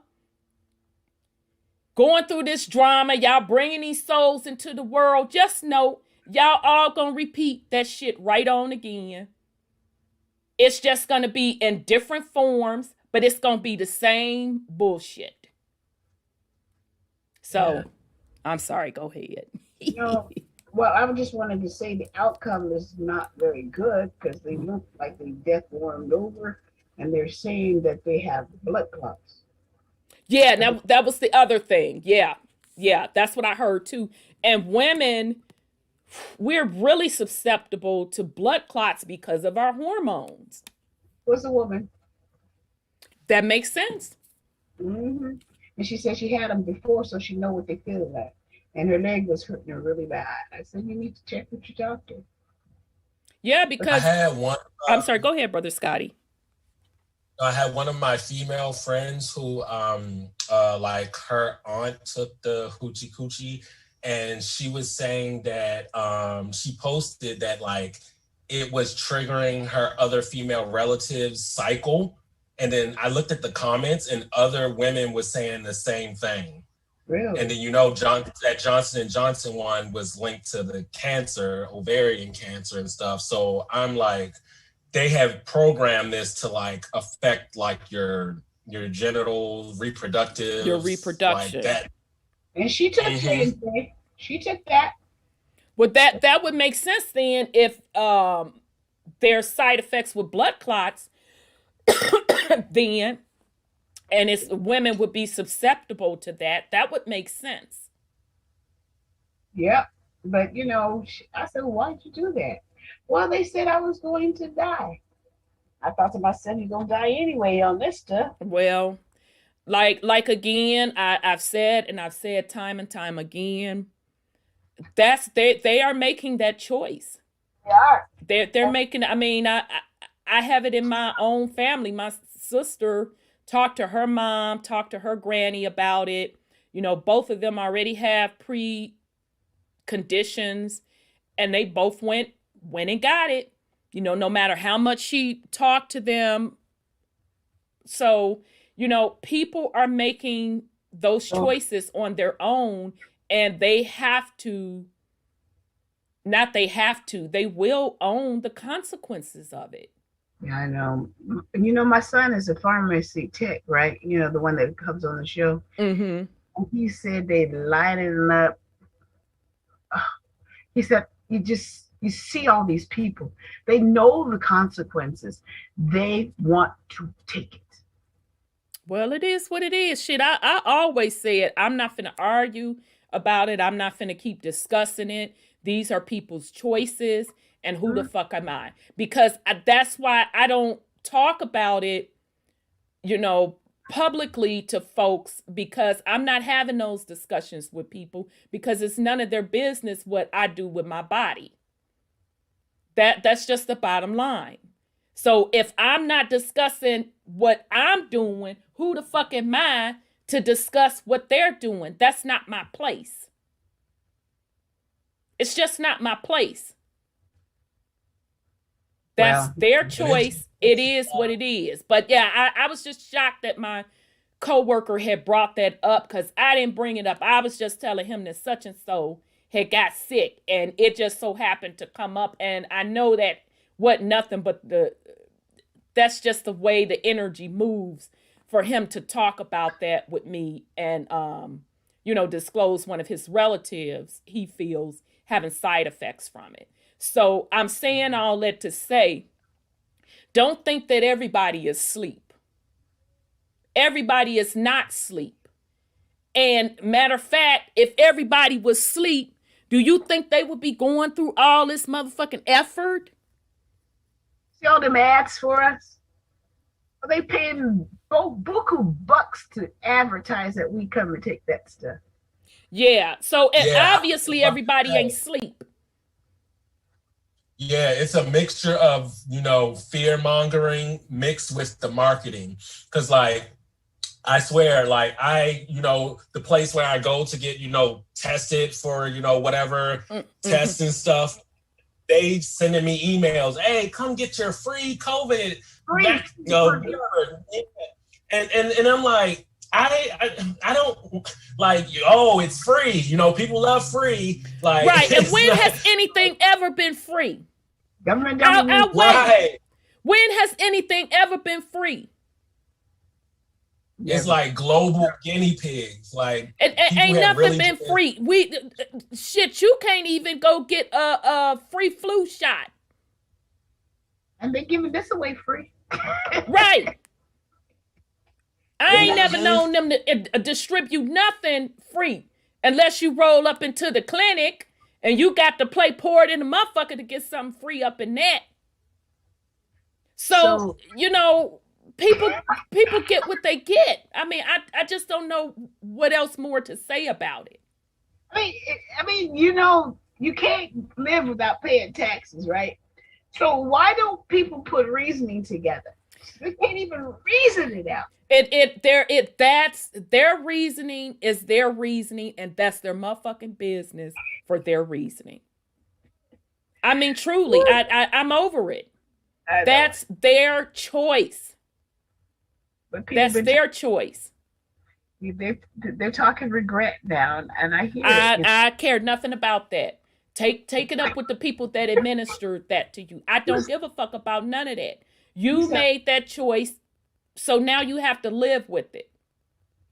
That has nothing to do with me. But again, there are enough people woke. That's so obvious to me. There's enough people woke that they are scared. Because I keep telling y'all, it only takes 1% to override the fuckery that's in place. And obviously that 1% is in place. Oh, you know, that's because they're scared. They're panicking because we haven't taken it. They are. Yeah, I don't give a fuck what they panicking about. And it ain't all about the hoochie coochie. It's not about that. It's about the fucking consciousness. Yeah. They can measure the level of consciousness in the realm. That's what they're fucking afraid of. I was literally in one of my gardening groups. I'm in a Black farmers gardening group, and I'm telling you, they get down. It's literally generation worth of farmers in there. where land's been passed down from generation to generation to generation, with acres of land that have working farms. Some sell to the market, some, live the off-grid life, this, that, and the third.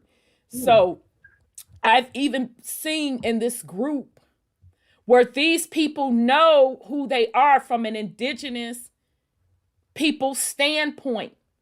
And those that, to show you how fucking fast this stuff is moving, those in the group that didn't know, those of us that did know, when those would post in there about their family had land and it was taken away from them, they lost it, they got it through quote, quote, sharecropping. And, we start dropping them I thought I was going to be the only one in there dropping some motherfucking facts and links. It was people on it. They was dropping that shit. No, that's always been your family's land. It wasn't from no motherfucking slavery. This, that, and the third. People are waking up rapidly. It was one particular group, and I haven't vetted them out. That's why I'm not going to disclose information, because I got to vet them to see what they're really about, if they're not scamming. But in this group, they dropped a link literally about indigenous people land, indigenous people's farms. And they kind of went into the narrative about how indigenous people were always here. And I think they had like 200 million acres have been lost from the indigenous people. And this particular group is working to help people either get back their family's land or help them buy land and start setting up sustainable farms, etc. So again, I'm not going to share this particular information because I don't like to share shit if I don't have a semblance of if I feel it's on the up and up.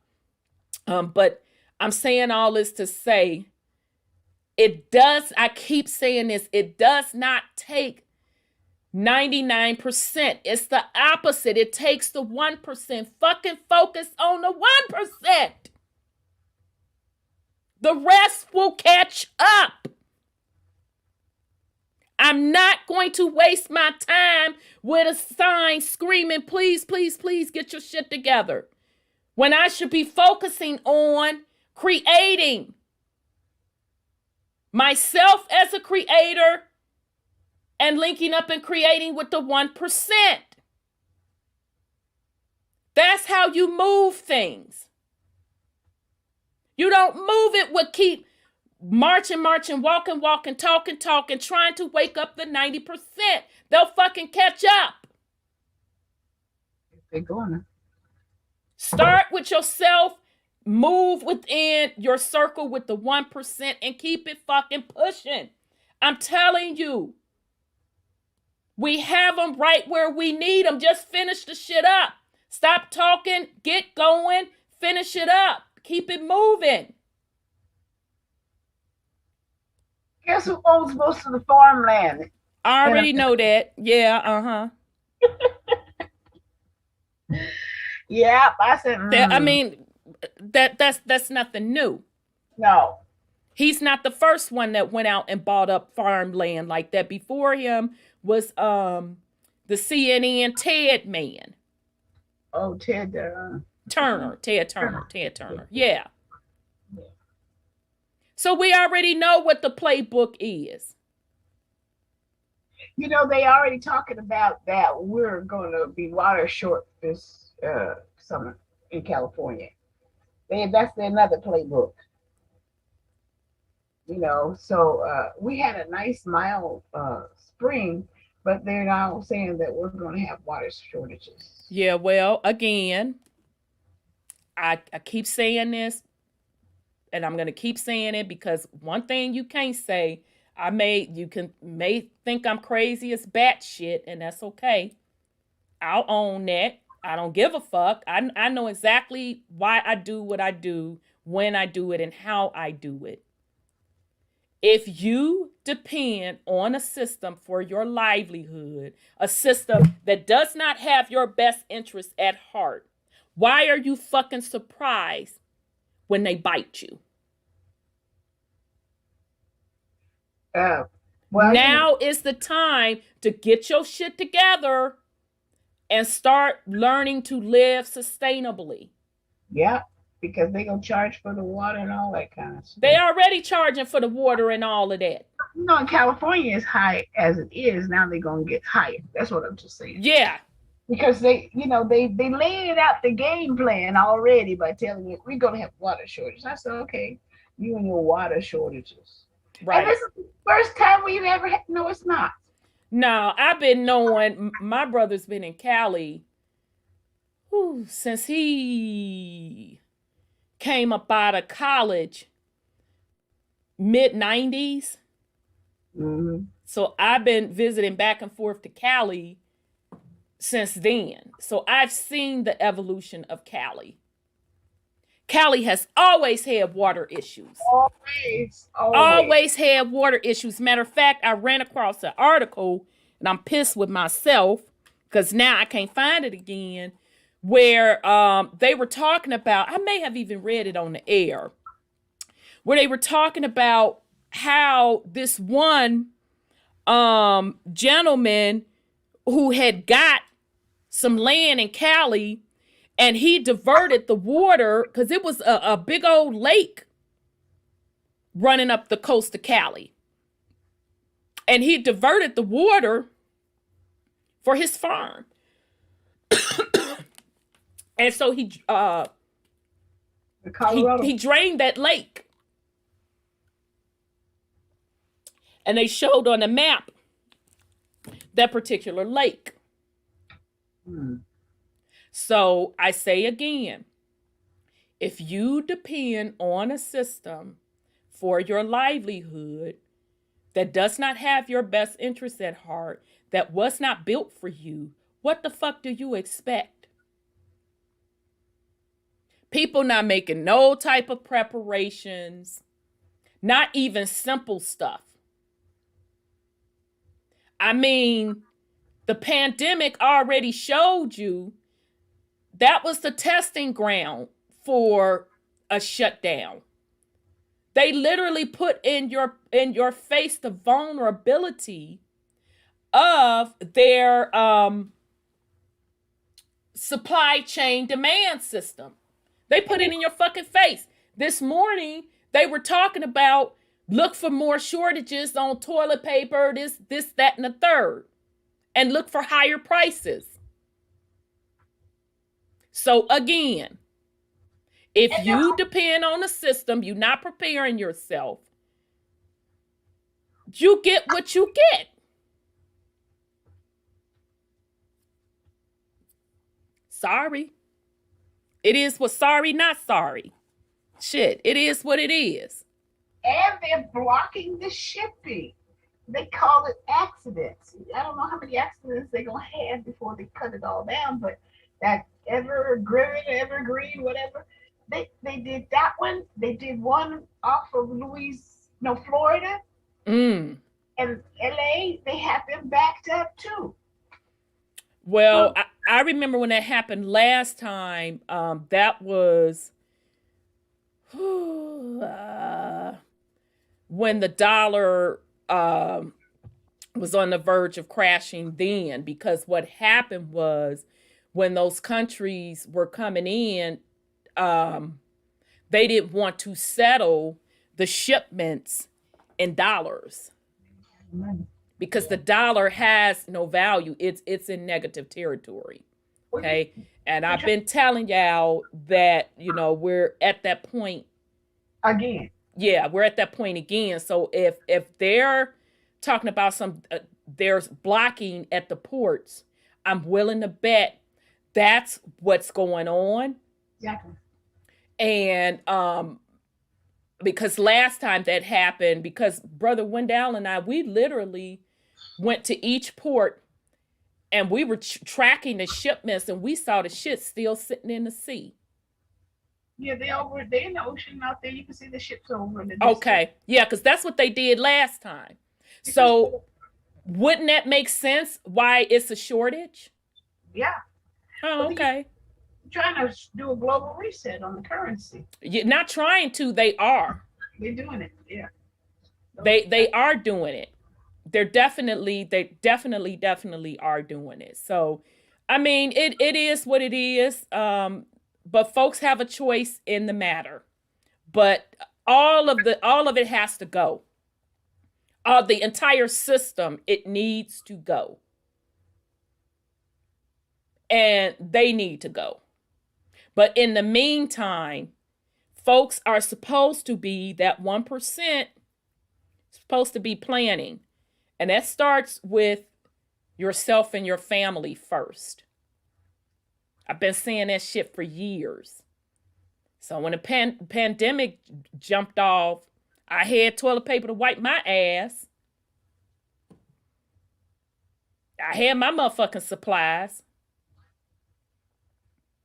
So it is what it is. So people want to run around here, especially in the so-called quote, quote, conscious community, and they don't follow 10% of the shit they talk about. They want to run around talking about all that shit, but if something jump off, they're not even prepared. You know, the melanated community want to talk all that shit about what the quote, quote, white man doing, what the white cops are doing. Well, goddamn it, where are the men in the fucking neighborhoods? Why can't they regulate the neighborhoods? So it has to come from within. And if you don't want to do the work, shut the fuck up and take your medicine. Take your medicine what daddy issue out to you. Shut the fuck up. You have no room to talk if you ain't finna put in that work. All right. So now, let's get to the thingy. Yeah, Lance, the Bitcoin stuff. Yeah, because you know, Bitcoin was up to what? Close to almost 70,000. And now, and not only Bitcoin, all of the coins, even the they call them altcoins or alternative coins. All of them jumped, rather. All of them jumped. They jumped so high that now it's a pullback. And that's just crypto in general. It's very, very volatile. So that's why if you're getting into that space, you have to really, really watch it and know what the fuck you're doing and not put something in there that, you know, you can't lose. But yeah, it's definitely going to flip. There's no ifs, ands, or buts about it. Now, I'm just going to put something out here. Y'all take it for what it's worth. And, you know, I'm not trying to be up in anybody's business. I'm definitely not trying to give you financial advice. Y'all grown folks, you do it your goddamn self. Also, watch the metals markets, so meaning the physical gold, the silver, and all of that. And I saw an article 2 days ago where some of the banks, they've been doing it all along. Let me clarify that. They have been buying up physical gold for quite some time. I just saw an article yesterday where they are behind the scenes trying to buy up gold and buy up silver. Okay. So that's a huge eye opener for you right there. So although folks are doing the cryptocurrency, now again, I'm not trying to give you financial advice. I'm not trying to get in your motherfucking business. None of that. But although folks are doing cryptocurrency, do not sleep on the metals. Okay, now that's for those of you that do your whole financial planning stuff. Don't slip on those precious metals. And specifically, if you're going to go that route, do not get paper contracts with metals because they're scamming you. So in other words, they're selling more of the paper copy of the metals that actually exist. You need to have that shit physically in your hand. Physically in your hand. So do your research. If you're going to go into buying metals, you need to have that shit physically in your hands. Okay? Gold is undervalued. Silver is grossly undervalued. They've been suppressing the price. Okay? So now they're predicting, they're coming out predicting, I find it funny. Maybe it's just my ego talking to me. That's okay. I admit it. God damn it. If it's my ego, I admit it's my ego. After I dropped the dissertation on the economy, talking about a reset and talking about hyperinflation, now they are starting to talk about those things in the news, saying that prices are going to go higher. This morning they dropped another one talking about they're trying to roll out robot bartenders. So pretty much everything I talked about as far as hyperinflation, the robots and stuff coming into play, they're slowly starting to talk about it in the mainstream media, and then some of these old school financial advisors are screaming that there will be a market crash. They're literally screaming that there's going to be a stock market crash.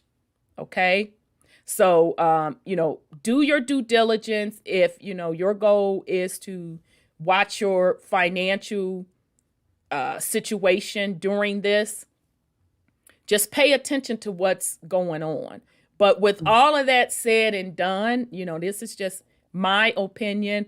All of that is even still temporary, because the whole thing is going to fall, because we're going through a consciousness galactic shift, and none of that shit will be needed.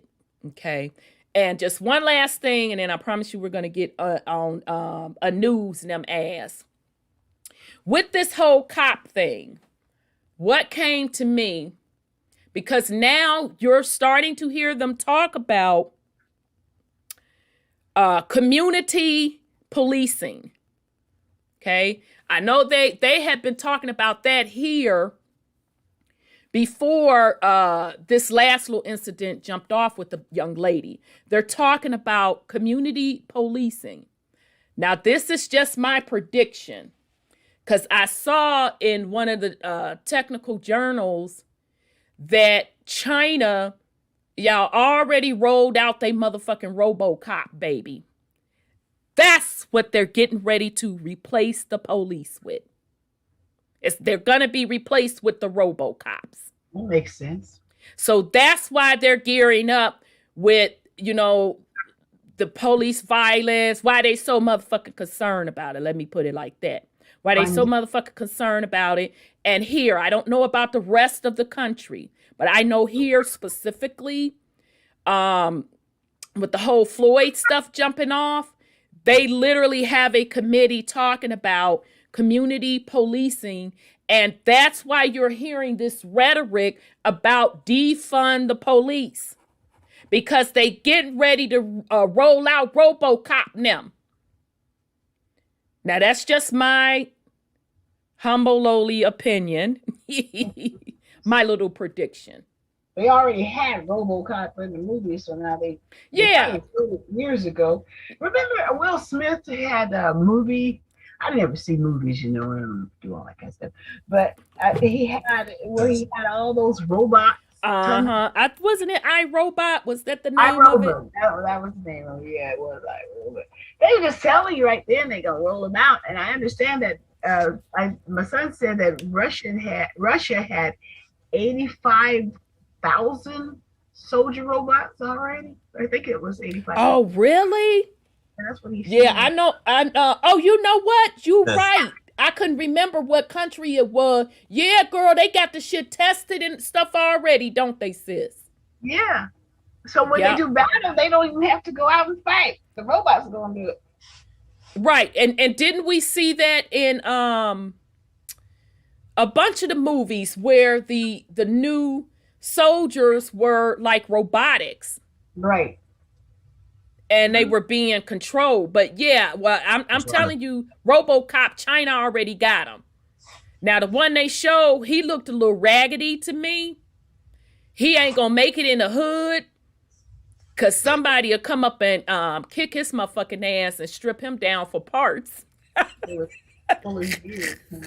I'm sure that's not really the one. I'm just keeping it real, because he looked like a little dog, and I'm like, oh, you bruh, you ain't finna make it in the hood. You gonna have to be a hell of a lot more swift than that. They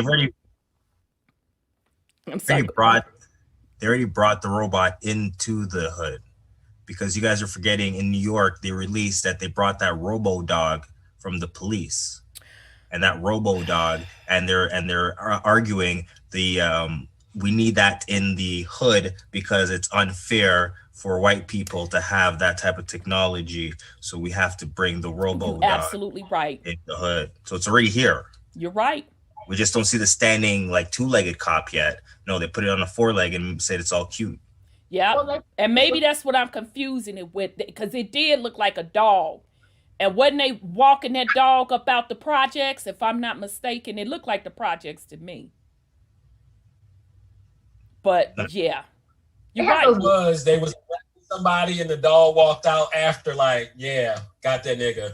Yeah, but that particular dog, he's still, baby, they gonna need more than Rover, because I could see him getting kicked over and stripped down for some parts.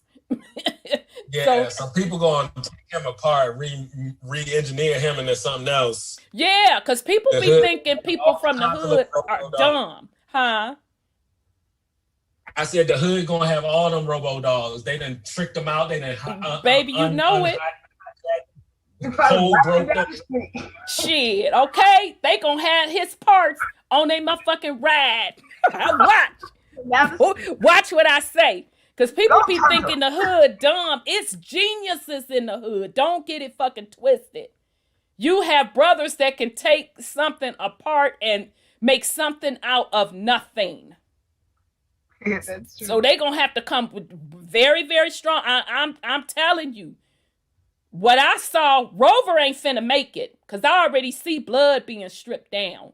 He reprogrammed and everything. Shit, they might put Rover on the motherfucking block, and they don't have to stand their ass out there. I'm just saying. So I'm sure they got something else lined up. But yeah, that's just my little humble opinion. I think that they're getting ready to replace physical cops with those robots. And so it'll just be somebody sitting in some other location controlling that robot. Well, I think these clones like clones. I think most of them are cloned as it is themselves. They don't really need clones anymore. That's why people keep thinking, oh, they cloning this, cloning that. They don't have to do that anymore when they can just do robots. The blow up doll, remember that blow up doll that Japan put out for sex? Well, and do you know, damn, y'all know we all off topic. Shit, family, bear with us. Y'all know how we do shit. We get a little ADD every now and then. Do you know when that stuff first came out, you know how many fucking weirdos? Yeah. Men, I ain't heard no woman talk about it, because I ain't finna pay no 10 motherfucking thousand for no sex robot thingy. Fuck that. But do you know how many men, women, you being replaced? I'm like, bitch, go rubber up. If you think a robot gonna replace a woman, who the fuck feelings you think you hurting? Fucking weirdo. They was happy than a motherfucker. I'm like, oh, it wasn't like you was getting none, no way. Because if you think a robot can replace a woman, shit, what the fuck you online telling us for? Go on and buy your robot and be fucking happy. Fucking weirdo. It's the Stanford wife stuff. It's That shit was weird. I mean, they was really online talking shit. And so shout out to the real brothers. They was like, nigga, you a weirdo. Who the fuck sits up here and talk about they finna go buy them a doll to fuck on a regular basis? They ate their asses up. I'm like, whoa. That shit is so funny to me. It's a whole community of them motherfuckers. They be right. It's a whole fetish. Like I done seen a documentary. I'm like, wow, y'all. And I mean, I'm even okay. I'm even okay with the fetish. You know, do your motherfucking thing. But then you gonna come online calling yourself agitating women. We gonna replace you. Bitch, obviously you couldn't have been having sex, nigga. You not finna convince me. When you coming up here talking about somebody replacing somebody, get the fuck on. It's a lot of weirdo ass people out there. And that just shows you how much somebody will buy into something artificial and fake and artificial. It's just like, ain't that the movie AI that Stephen King, not Stephen King, shit, y'all know who I'm talking about. He had put out, remember that AI movie that came out? And it was all about those robots. Remember they had the robots that was cleaning people's houses and stuff. And then they had the robots that was the sex toys. And then they have one. If y'all have not seen that movie AI, go watch that movie. And then they had in the movie where the robots was tricking. I'm not lying, y'all. I'm not fucking making it up. I'm not bullshitting. They literally had robots, this little robot hostro that looked like a Amsterdam that was tricking. And it was really, really interesting because what happened in the movie is they kept upgrading a new version of the robots, just like they do the technology with the computer and the phones. So the old robots were like, some people were like dumping them. And so they were like trying to survive on their own. So that's how some of the, Spielberg. Thank you, Lance. Spielberg. Yeah, Spielberg. I was like the one with little Haley Joel Osment. Yeah, with the little boy that thought he was a real little boy. And no, it wasn't Robin Williams. It was, Jude Law. Jude Law played he was a hoe robot. He was a male hoe prostitute robot. And that's pretty much what they're showing you. So when they rolled out, 10 years from that movie, this sex robot and all of these folks in drone, and I'm not talking Caucasian people. I don't know what Caucasian people feel about that, because Caucasian people were not scrolling through my motherfucking timeline. I'm talking melanated dudes that was, I'm gonna get me one. I'm like, whoa, you motherfuckers are, woo! Y'all on something for real, for real. I was shocked how many melanated men talking about something they going to get them a robot. I'm like, I mean, I guess go ahead. Obviously, you ain't getting none. So, yeah, go on and get you a robot. But, yeah, people are accepting this stuff with open arms. So, it is what it is, and they get what they get. Yeah, the robot wanted to be, the boy robot wanted to be a real boy. Yes. And I'm telling you, y'all, go watch that movie. Because this robot, I mean, just watch the movie. Because if you haven't seen it, I don't want to spoil it for you. Because that little robot, he went through hell. And then you're going to see some of these entities, one of these entities that we talking about, you're going to see them show up in that movie. It's a hell of a movie. They did a hell of a job with it. So, they always show you ahead of time either what they're doing or what was done. That's why this shit is by consent. Consciously by consent. Yeah, it was the little boy from Sixth Sense, Razzle Dazzle. I forget his little name. Of course, he's older now. Yep, but it's the Sixth Sense little boy. He laid that damn part out, just like he did with the Sixth Sense little role. But yep, it's the Sixth Sense little boy, and Jude Law was the whole robot. It was really a good movie. It was really, really a good movie. Yeah, little Haley Joel Osment. He was always the little creepy kid or the little sci-fi kid. Yeah, he was a little creepy. I thought he was cute with his little chubby cheeks, but it did kind of weird me out that he was such a good actor. That kind of fucked me up a little bit. Because he's so good. Well, we're not going to get into that. I know we ain't going to get into that because we'll get bumped off the air. And I didn't know all of that back then. So now I understand that, but yeah, that shit freaked me the fuck out. I'm like, oh my goodness, he's so good, blah blah blah. But yeah, that was him that played in that particular movie. So, all right, y'all. So now we finna stay on. Yeah, AI, sis. That's what it's called by Spielberg. Baby, pop your popcorn, cross y'all motherfucking legs. You're going to be like, oh, hell to the no. And watch the technology in that movie. Because the technology that they're showing in that movie is the shit that they're implementing today. So, all right. So here we go. So I'm just going to go back a little bit to kind of preference where we left off. So right now they're trying to overthrow King Anu. Let me get down. But a cry went out, a warning from a loyal Anu warrior. At the last moment, Anu turned to flee. Akul Marbay. Y'all see that bay? Okay. So we don't have to throw out our little term bay for our sweeties. That's a Moorish title. I'm just saying.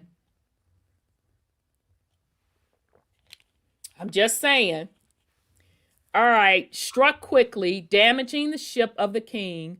The forces of Anu, outnumbered and overwhelmed, struck back. All right. So this is them depicting that. And so this is the Death Star. Yao. And they explained that Death Star in a little bit of detail above. This is the same motherfucking thing from Star Wars. The exact same thing. All right. The battle was fierce in intensity, short in duration. The DAC elite Royal Guard had little chance of victory. All they could only hope to do was create sufficient time to allow the king to escape. As Anu fled into the stars on an escort ship, a final explosion and fireball marked the last stand of his royal loyal DAC defenders. Lord Prince Akul Marbay moved quickly. With the loyal Akiki warriors in the skyways and Bay warriors on the planets, the takeover of the solar system was quick and decisive. Prince Akul Marbay found little resistance. The inhabitants of the Al Kingdom supported his rebellion. They opposed the rule of the Asar Empire. Small pockets of Anu loyalists were captured and neutralized. Prince Akul, I'm sorry. Somebody has something to put on it. I just said, Oh, Prince. Some bloodthirsty people, aren't they? Yeah, that's all they do is fight. Square back up, agree, oh yeah, man, we finna be cool, this, that, and the third, then turn around and stab each other in the back and fight again, do up a treaty agreement that they eventually break with each other. So, I mean, it's the same shit. Okay, Prince Akul Marbay had won, and in his victory, he had captured the mighty R, flagship of the war armada of Asar. The cries of celebration were tumultuous. Long live the prince, long live mighty Zu. Now, I ain't trying to start nothing. But that's what that remind me of, Zulu. Yeah, that's what old girl is. Oprah. Okay, I almost called her out of her name.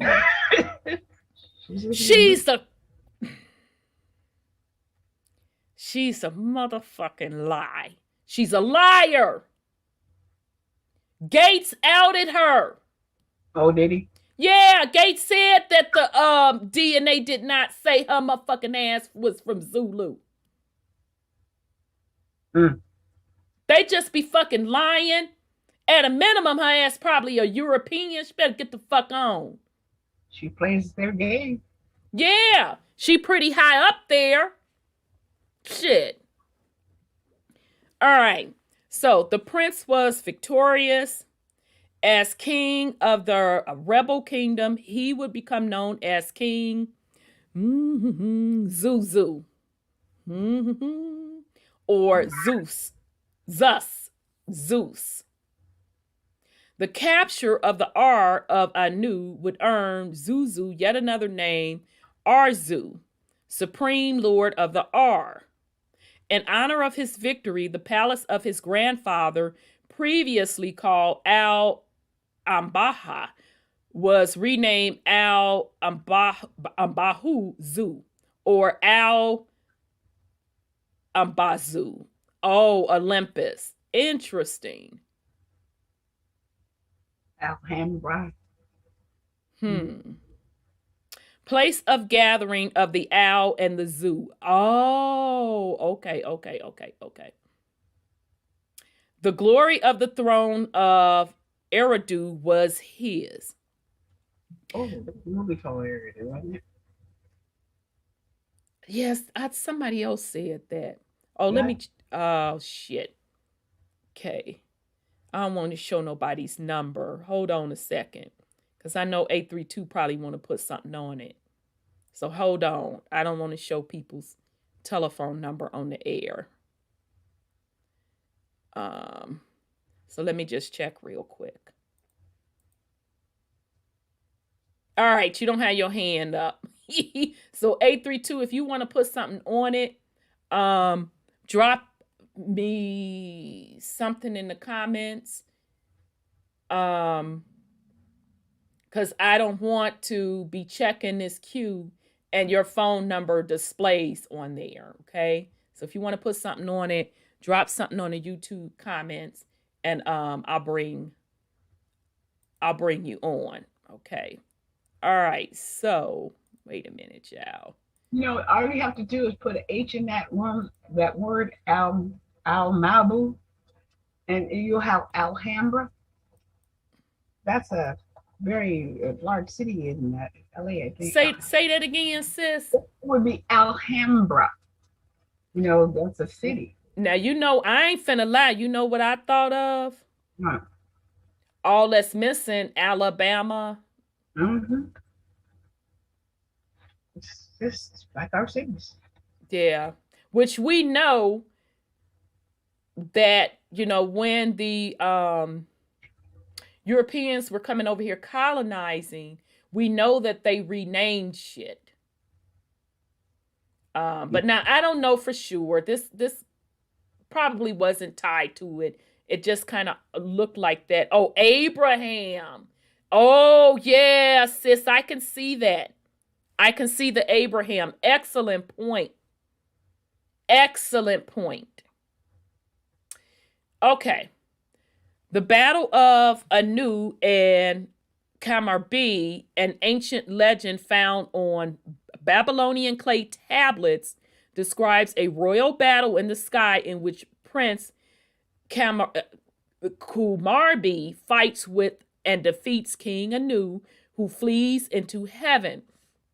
Yeah, see, this the part. Child, let me sip my motherfucking water. I done went through a cup of water. Now I'm on another bottle of water. So this what Wendell and I had read about that fight. And I know 832, you finna to remember this. Okay, so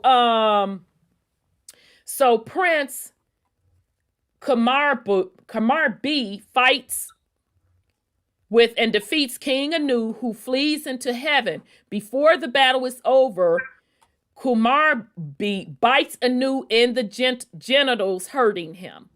Now, the text we read that he bit the shit off. And I'm like, who the fuck, what kind of fighting y'all doing when you gone? He must have really either been whooping your ass. I'm just saying. I guess he had to do what he had to do. All right. So the story really says Kamarbi used his teeth deck on Anu's. They so wrong for this ball of power. They so wrong. Hey, hold on. Wait a minute. What they talking about? You must have missed it. Not the teeth on the balls. Yeah. Not the teeth on the balls. Okay, now, men, y'all done been in fights. Hey, call up and tell us if you bit somebody in the balls before. Who does that? What you call him? Bites ears off. What is the name? He bites ears off and fights. That's not balls. Oh yeah, I was about to say that might be Mike Tyson's ancestor. I'm not thinking. But that's not balls. That's different. Maybe he just couldn't get that low yet. I guess. Shit. I mean, why would you choose to bite that? But you know, that's your business. I ain't trying to judge you now, bruh. That's what you into. That's your business. But they straight wrong for that now. All right. The Rebel Empire. They're going to make a joke out of the shit. Okay, the Rebel Empire. King Zuzu, and they put in parens Zeus, knew he would not be able to savor his triumph for long. A new war was about to begin, a war which pitted his young solar system and its inhabitants against an older star system that was the home of their ancestors. That's all they fucking do is fight. Back in Asar, King Anu stormed through his palace. Bitten balls and all, huh? Wow.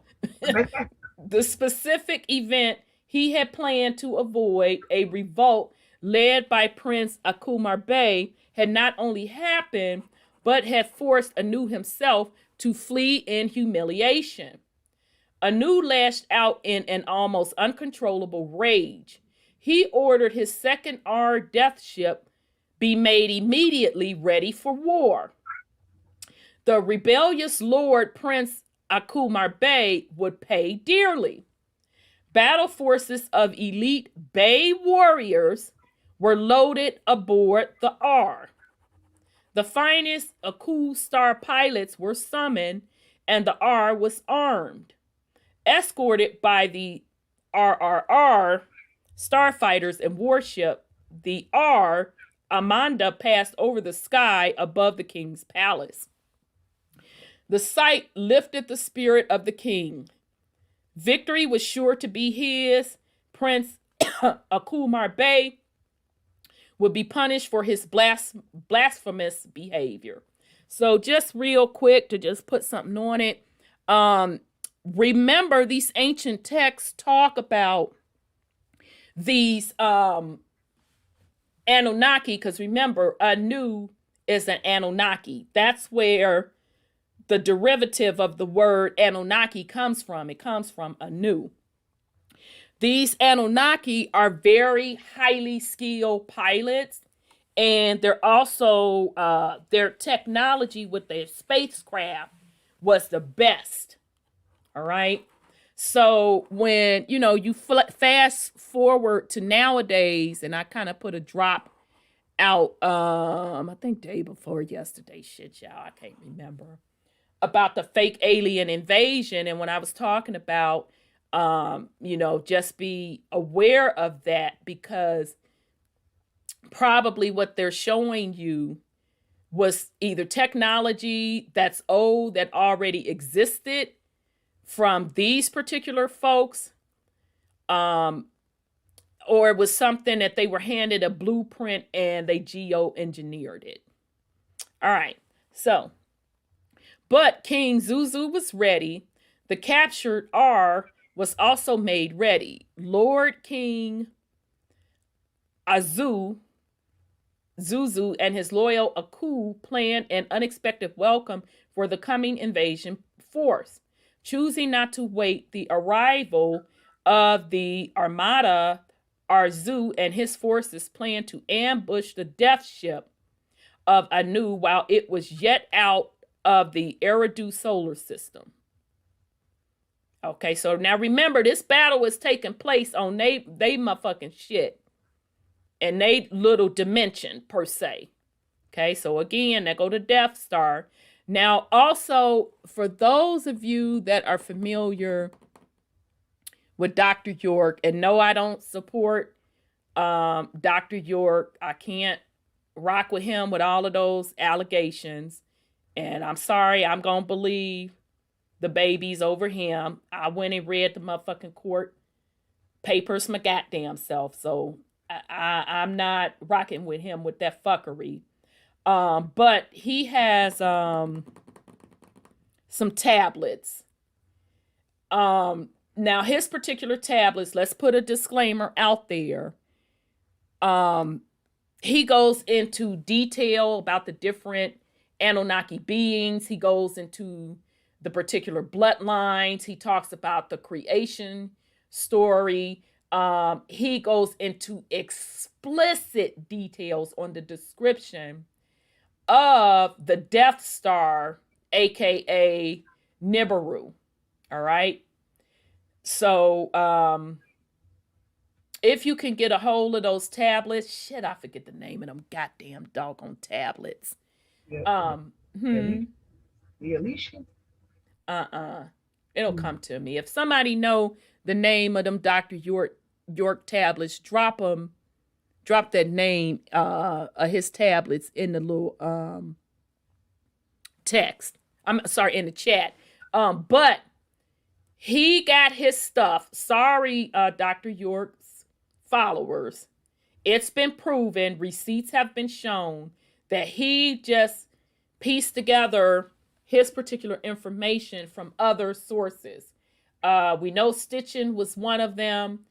And young Pharaoh, he did bust him out in details. Now, I don't know if you can go find that video, but young Pharaoh pretty much pulled up all of Dr. York's work, and he traced it right back to the original source where he had swiped it from. Now, nothing's wrong, of course, where you write your little book and you use other folks' information. Just credit they motherfucking shit. That's all. Be honest about your stuff. And Bobby Hemmett said that it's on one of them old 90s tapes that somebody uploaded to YouTube, that a gentleman that he knows was one of the gentlemen that was taking the original work and rewriting it into those tablets that Dr. York wrote. So he pretty much admitted to the plagiarism. But if you want to get even more detail, that is a good source. Just note, he wasn't getting no motherfucking divine intervention from nobody. His ass stole that information from somebody else.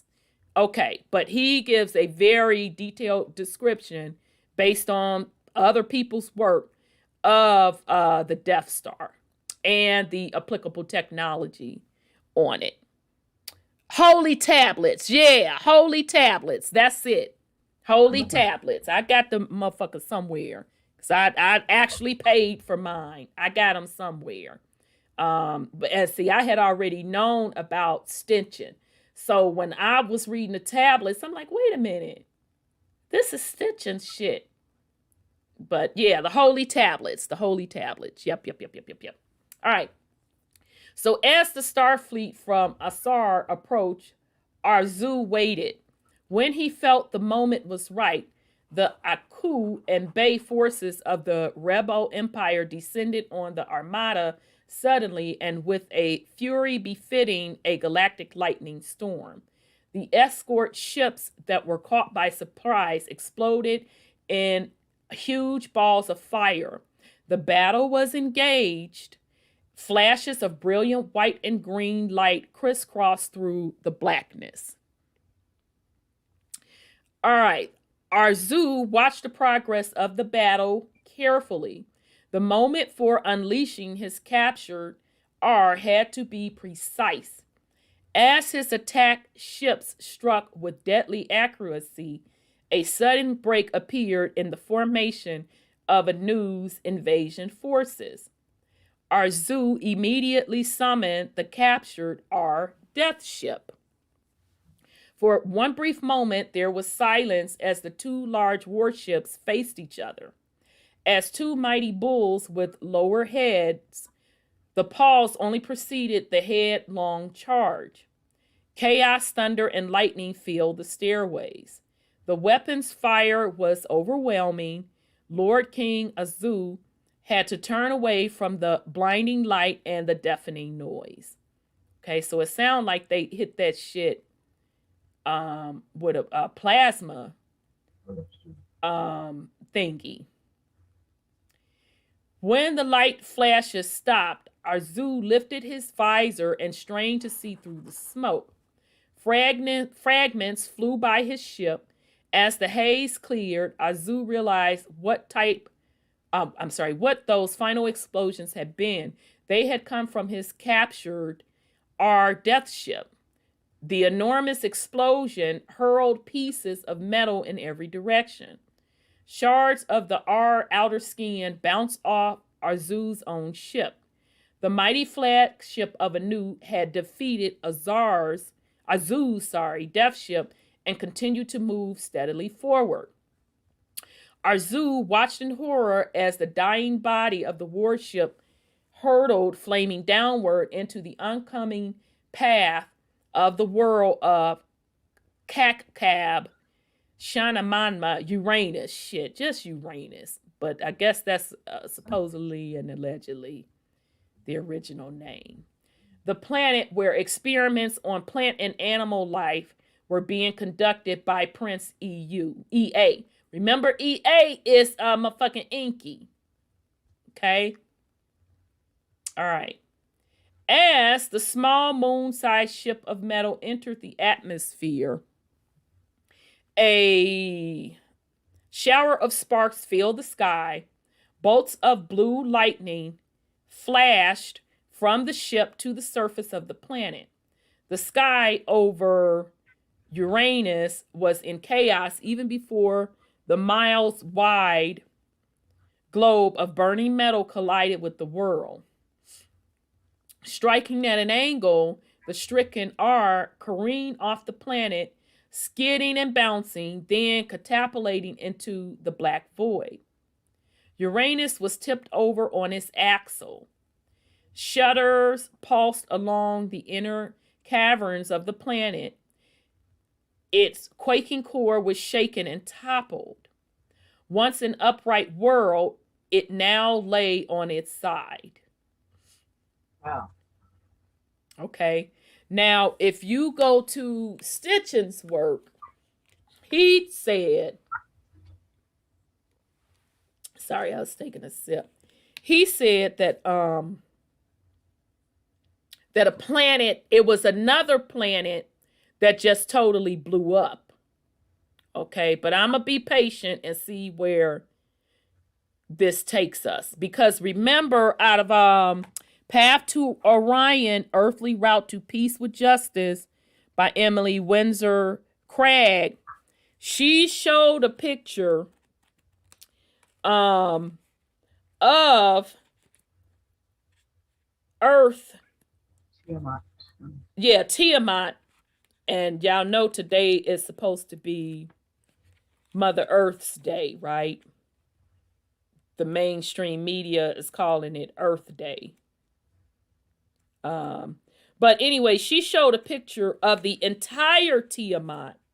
So bigger than the size that they're showing us now, and she showed where half of her was damaged, and how the Anunnaki kind of repaired the other part. Okay, so there's a couple of different versions. If you're of the mindset that there isn't really multiple planets in the solar system, that they're all really just part of one big Mother Earth / Tiamat, that she's twice her size, and we're only being shown a small portion of her, then Path to Orion Earthly, that's that theory, where part of her was damaged and she had to be quarantined, the other part, and the Anunnaki built up the current atmosphere that we're calling Earth. The other school of thought is from Stitchin, is where he's saying that there was an additional planet that because of the battle, it got destroyed. That was in one of his 9th planet books. Okay. Then it was in one of the texts, it could have been Lost Book of Enki, I can't remember for sure, that talked about them coming and ganging up on Mama Tiamat because she didn't want to share her resources, and that's how she got damaged. And now Terra Papers, they're saying that Uranus got damaged. Okay, so here we go. So I just wanted to run through those things so you all can put it in content. But either way it goes, all of them say some type of galactic battle happened and some sort of devastation happened. Okay, so Lord Azu watched helplessly as his valiant pilots fell into the dark void in the dying R. They had struck a death blow to a good part of the invasion forces, but had given the ultimate sacrifice in doing so. Turning away from sight, Arzu maneuvered his ship in an arc towards the still-moving R death ship of Anu. Imposing in its size, the R was truly magnificent in its horror. As Arzu continued to watch, he noticed that the R moved in an old-fashioned. Its path was erratic. The realization suddenly struck Arzu. The destruction beams of his Akiki pilots had damaged the Death ship. I keep saying Death Star. Death Star, Death ship, shit, same thing. The outcome of the battle was still undecided. Arzu could still win a victory. With a renewed sense of hope, he ordered his warships to descend on the R Death ship again, with Arzu himself in the lead. Using starfighters to occupy the escort forces, Arzu in his own starship went after the crippled R.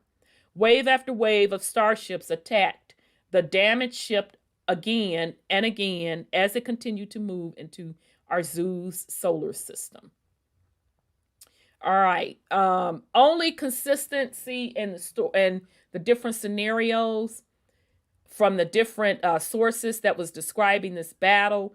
Only consistency was this death ship and the fact that some type of catastrophe happened. So those are the only consistencies across all of those stories. All right. With its own arsenal of powerful death rays, the warship fought its way. Y'all don't Star Wars them talk about death rays and shit too, if I remember. Yeah, I agree, Sis Shuro. Zachariah as well as Morning Star are questionable also. Yeah, absolutely. All of it is questionable. I 1000% agree. Even there's a guy by the name of Thessorian. I think his name was Robert Thessorian. He talked about Tiamat being hit and all that kind of stuff. Yeah. Yeah. All of this shit is suspect far as I'm motherfucking concerned. But we should know by now something fucking happened. So yeah, all of it is questionable. I 1000% agree. But something definitely happened. There's no ands, if, or buts about it.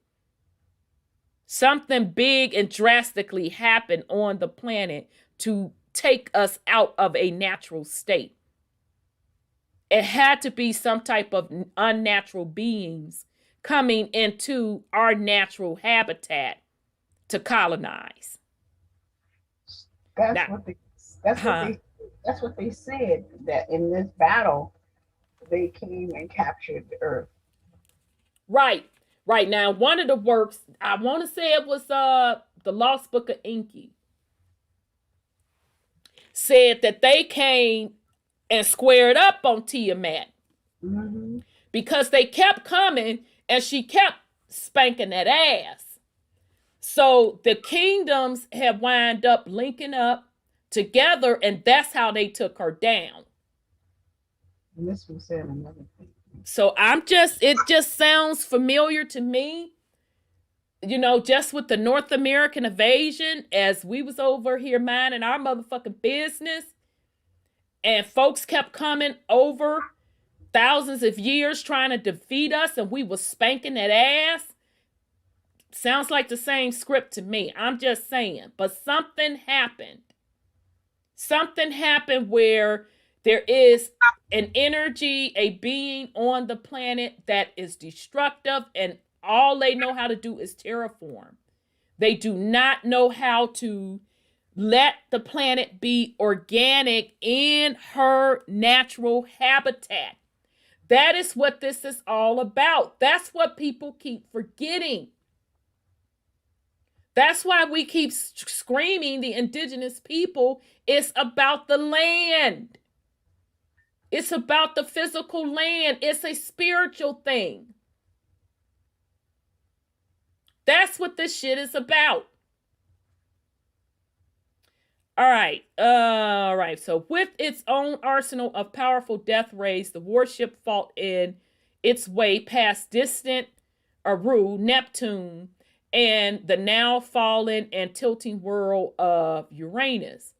But the constant fire barrage of Arzu starships began to take its toll.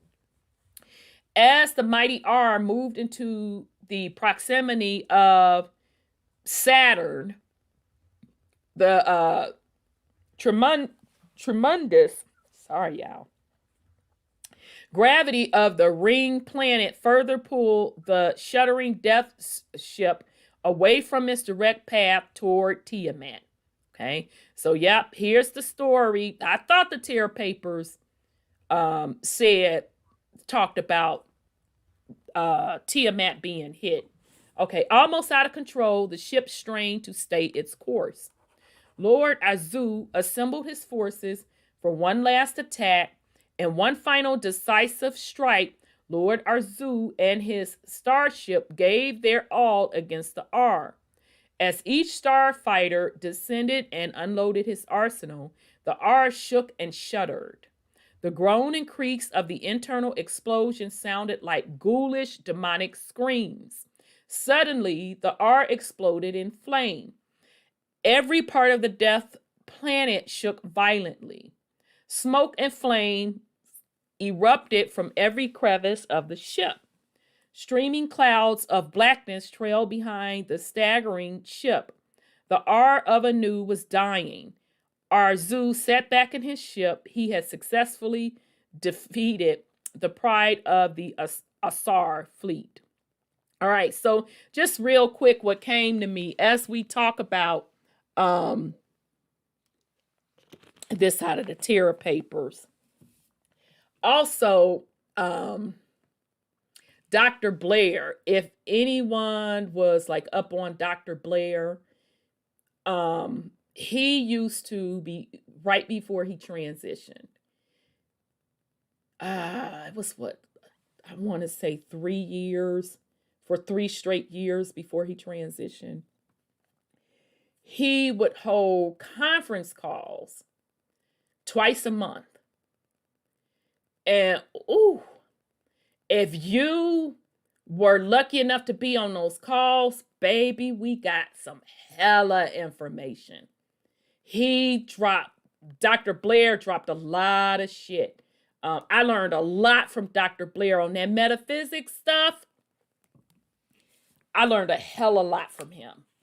I mean, a hella lot. I have a lot of respect for that man. But on one of the particular conference calls, he was talking about how, and he may have even did it in a lecture before, but I know he did it on one of the conference calls. He talked about how Avatar was really the story of what happened on planet Earth, and how there was an attack and an invasion on planet Earth and on the indigenous people. Now, I want y'all to think back to the movie Avatar, and which would also make sense why we were so fascinated with that movie, because it was showing something in our consciousness that we needed to remember and or we needed to know. So if you think back to that movie, it was all about what?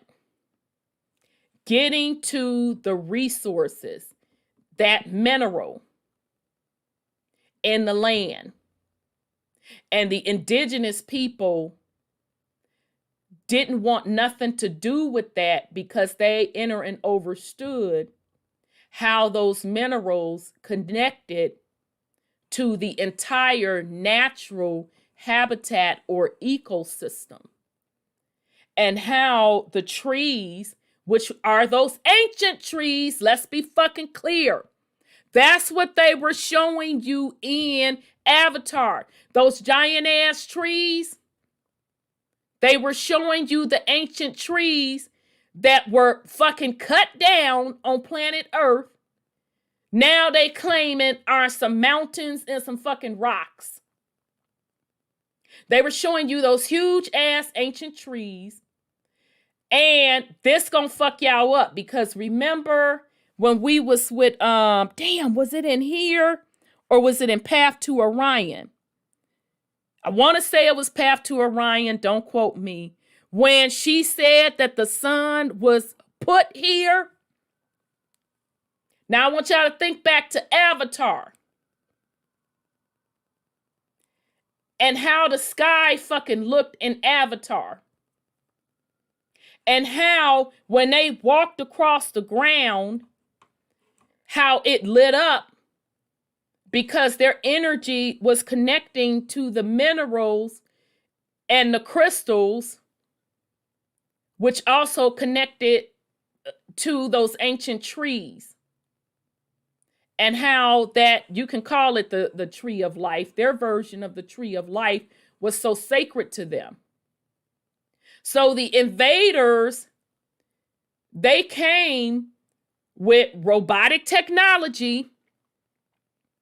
Remember, they could not fight them, like jump out that motherfucking robot and fight them flesh on flesh. Why? Because they what? Could not adapt to that atmosphere. That was a different atmosphere from where they came from. So they had the motherfucking robots and they had their ships and all of that, and they were fighting them. Okay. So I just wanted to kind of bring that into play, you know, and honor and shout out to Dr. Dilbert Blair, but he was the one that decoded Avatar, and he was telling you that it was the story of ancient Tiamat. All right. Lord, okay. All right. So, but suddenly he sat forward. The valiant Aku pilots of Anu took aim at the planet of Tiamat with the only weapon they had left, the AR death ship itself. Maneuvering the flaming and disintegrating warship, they hurled themselves directly at Tiamat. The great palace of Al-Ambahuzu was thrown into a panic. The alarm was sent out. Death was about to crash down from the sky. Starships, cargo ships, ships of every sort were commandeered for the purposes of evacuation. But it was too late. Nothing could be done. The inhabitants of Tiamat had no chance. They could not be rescued. It was too late. All right, so I'm just going to pause real quick and just put out a reminder. Now, y'all saw, once again, they're admitting that Mother Tiamat, she already had folks chilling on her. She was minding her motherfucking business. Okay? This lines up with what Path to Orion was talking about. When the Anunnaki got here, there was already indigenous people on Mother Earth. And she said that the Anunnaki, after Tiamat was injured, she had to, quote, quote, be repaired rather. They put a shield, I say dome, over her to repair her terraform. If I'm not mistaken, she was the one said that they also put that sun up there, if I'm not mistaken. Okay, so let me get back to it. All right. Lord Arzu could hear the screams of his people over the beams of communication. Turning his head away, Arzu turned off the audio linkage. Arzu's pilots veered his ship away. Lord Arzu had to be saved. The collision was moments away. All right, so they're showing the death ship. And supposedly, family, the death ship is Nibiru. Okay, supposedly and allegedly, that's what people associate Nibiru with. Open your eyes, black sun and white sun. Yeah, because that kind of blew me back when she said that the sun was put there. It makes sense. So because, I mean, the sun is like a battery at the end of the day, like a magnetic battery. And the black sun is really supposed to be the one that has really all of the power, et cetera, et cetera. So I'm still on the fence with that, although what she says makes sense. Because if Mother Tiamat took a big hit and part of her was destroyed, and the Anunnaki put the dome over her and terraformed her, and remember they had to, yes, the black sun is inside the earth. Yes, I know that concept. So if they had to put a dome over her and they had to terraform her or chemtrail her to get the atmosphere so their folks can chill on it, why would not they put a magnetic device? So meaning a black sun below as the main magnet, and the other magnet, what they're calling the regular sun, above, to make that dome, what people are calling outer space, what people are calling the sky, make that motherfucker turn. That's just the way my logic is set up, just listening to that concept. Now, do I totally buy it? I don't know yet. I don't know. It'll be revealed. It'll definitely be revealed for sure. But what we do know, which makes perfect sense, is that the original atmosphere that we had, we don't have it. Shit, we can look 30 years ago, the atmosphere that we had, we don't have it. Why do you think, people have so many allergies? Me being included. Because this motherfucking atmosphere is constantly changing. We know that this shit is being manipulated. Just this week in the Midwest, we minding our fucking business. 70 degrees.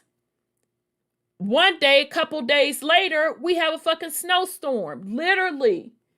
Stuff is in bloom up here. We have a snowstorm. Okay? So we know that there's terraforming going on with this atmosphere is controlled. That's what I'm saying. Because technically, if you think about it, sorry, I'm taking a sip of water. Think about it. Go back to Avatar. If the ancient trees and the people and even the crystals, the minerals, the plants, even the fucking animals, if they were all connected, wouldn't that not mean that they control the atmosphere? That atmosphere was specifically groomed for them? That's what they were showing you in Avatar.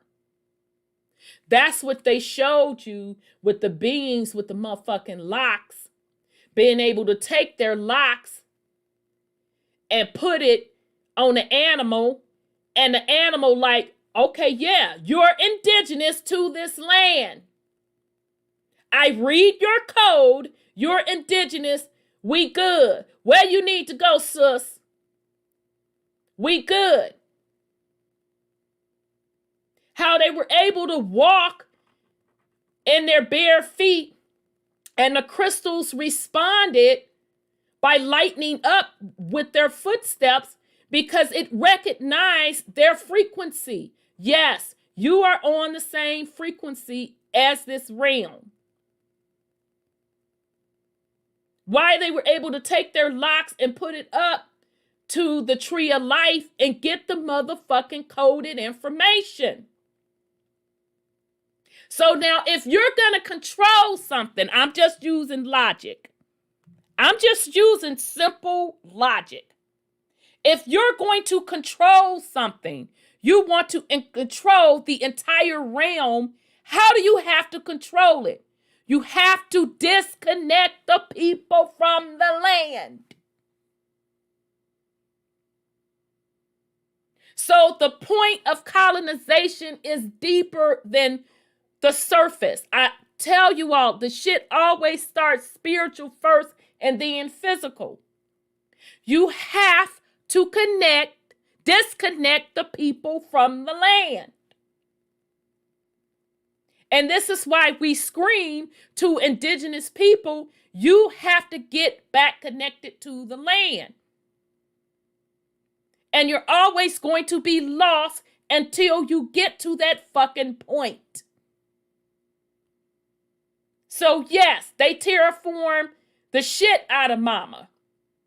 But see, now she done repaired all up. She done got her shit together. And she's breaking all of that down. She's breaking that terraforming down. This is why they're scrambling, because her vibration is rising. That's why the indigenous people, your shit is supposed to be rising with hers. You have to connect back to the land. And that's going to mean letting go of their shit. Letting go of their system. You have to connect back to the land and create your own shit. All right. The, what you say, sis, the picture looks so-called Metro flying past the sun, aiming at Earth, and most cartoons on the 80s start like this. Damn. And then Rico says, 100% agreed. A tree fell down. I felt it in my soul. Know thyself. Absolutely. Absolutely. We're supposed to be connected to all of those things. We really, really are supposed to be connected to those things. And as melanated people, only we can really take care of the land, the melanated indigenous people. Only really we can take care of the land. It's your responsibility. It's our birthright. And she stayed sick for so long because we were so disconnected from the land. But see, now it's coming back full circle. And that's because she's waking up. She's repairing herself. Her vibration is rising. And some of her people as well. She don't need all of them. She just only needed a little bit. And that's happening. That's why so many melanated people are back into their gardening, back into being holistic. And to be quite honest, sisters, you know, and this is no slight at people that don't have natural hair, but a big part of it is, you know, with sisters, you know, going back to their natural hair. Because you have to get that communication to come online and start making shit happen. And I want to say it was Phil Valentine that said when melanated women start going back, and it could have even been Bobby Hemmett, I can't remember. When melanated women start going back to wearing their hair natural, that you're going to start to see a huge shift. So contrary to popular belief, brothers want to talk about sisters wearing wigs. There's a lot of sisters that are going natural, that they just woke up and said, you know what, I'm not doing this fucking shit no more. Over the last 10, 15 years, a lot of sisters started going natural, and it is still happening. That's for a purpose. That's because of the shift in the frequency in the vibration. Okay, people getting back into gardening, getting back into remembering, you know, if they were fortunate enough to grow up with Big Mama and them, that's what the fuck we're supposed to be doing. None of that stuff is an accident. You are connected to the land. Only you can remove these forces. Only you can do it. All right. And it's going to happen with or without everybody being on board. It's going to happen. All right. So, as the dying death ship struck the planet, the ship of Lord Azu was enveloped in blinding light. In moments, the shock wave struck the ship, bouncing it around as if it were a leaf caught up in a tidal wave. Tumbling and twisting, the ship of Lord Azu was thrown in the direction of Targalu. I think that's Saturn. Shit, goddamn it, just tell me it's Saturn. I think that's Saturn, y'all. Narrowly missing, yeah, the stone rings. Yeah, I was right. That's Saturn. When his pilots, now I'm saying Saturn, but if you're in the school of thought that these planets are just the outer layers of Mother Earth, then that is the Saturn region is one of the outer layers of Mother Earth. All right. Okay.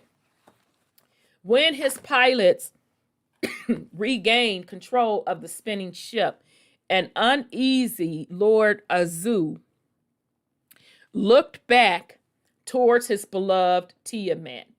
It was no more. The collision had ripped the paradise world apart, right? This is where everybody is consistent across all of those texts. They're all consistent that some type of collision happened where Tiamat took a hit. Huge chunks of the planet were flying in every direction. Magma, metal, fire, and lightning mixed together to create a rain of burning death. Where once the proud planet had stood, only rocks, debris, smoke, and dust remained. Pieces of Tiamat were still flying by him as Arzu moved into view the destroyed planet. Through a cloud of dust, smoke, and gas, Lord Arzu, hoping for the best, maneuvered towards the place Tiamat had once stood. As he pulled out of the dark mist, he saw it, Tiamat, or what was left of it. Okay, so as they're telling this story, you know, they're telling it from the point of view where Mother Earth Tiamat, Mother Tiamat Earth, was already being inhabited by some of these beings, right? The huge planet with a gaping hole in its side, a smoke trail behind it, hurtled away from him towards the sun. The prince turned away again. Tiamat was plummeting to its death into the sun below. His people were dead. Arzu was silent. As he looked out, his gaze was met by a solar system that had been ravaged and decimated. The war left its mark on the moons and the planets of Eridu. The lives, the cities, and the solar system itself was seriously damaged and possibly irreparably so. Lord Arzu looked at the trail of rubble between Dakmu, the red planet. So Dakmu is Mars, the red planet, and the giant world of Barbaru. I forgot what the hell Barbaru is. Shit, I don't want to laugh, so I'm not going to speak on it. Tiamat was no more. Only the grave stones remain. So just real quick on the motherfucking red planet, i.e. Mars, they released photos today. Yeah, they released photos of a drone supposedly and allegedly landing on Mars. Okay. And now again, what they're showing you as Mars look eerily similar to that Devon Island right on Canada. But nonetheless, let's say that we do want to take them at face value that Mars is a ball in the motherfucking sky, based on the pictures that they're sending back. Show look like a catastrophe happened there to me. I'm just saying. Seems like something scorched it. All right.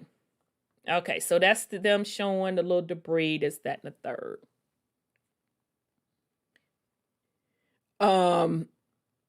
Yeah, they trying to get their ass to Mars, so they claim. Like I said, when I did the drop on the Devon Island, those particular researchers that are there, number one, they said that Devon Island, which is, by the way, in Canada, let's be clear, they up to talking about it took them 7 flights to get there.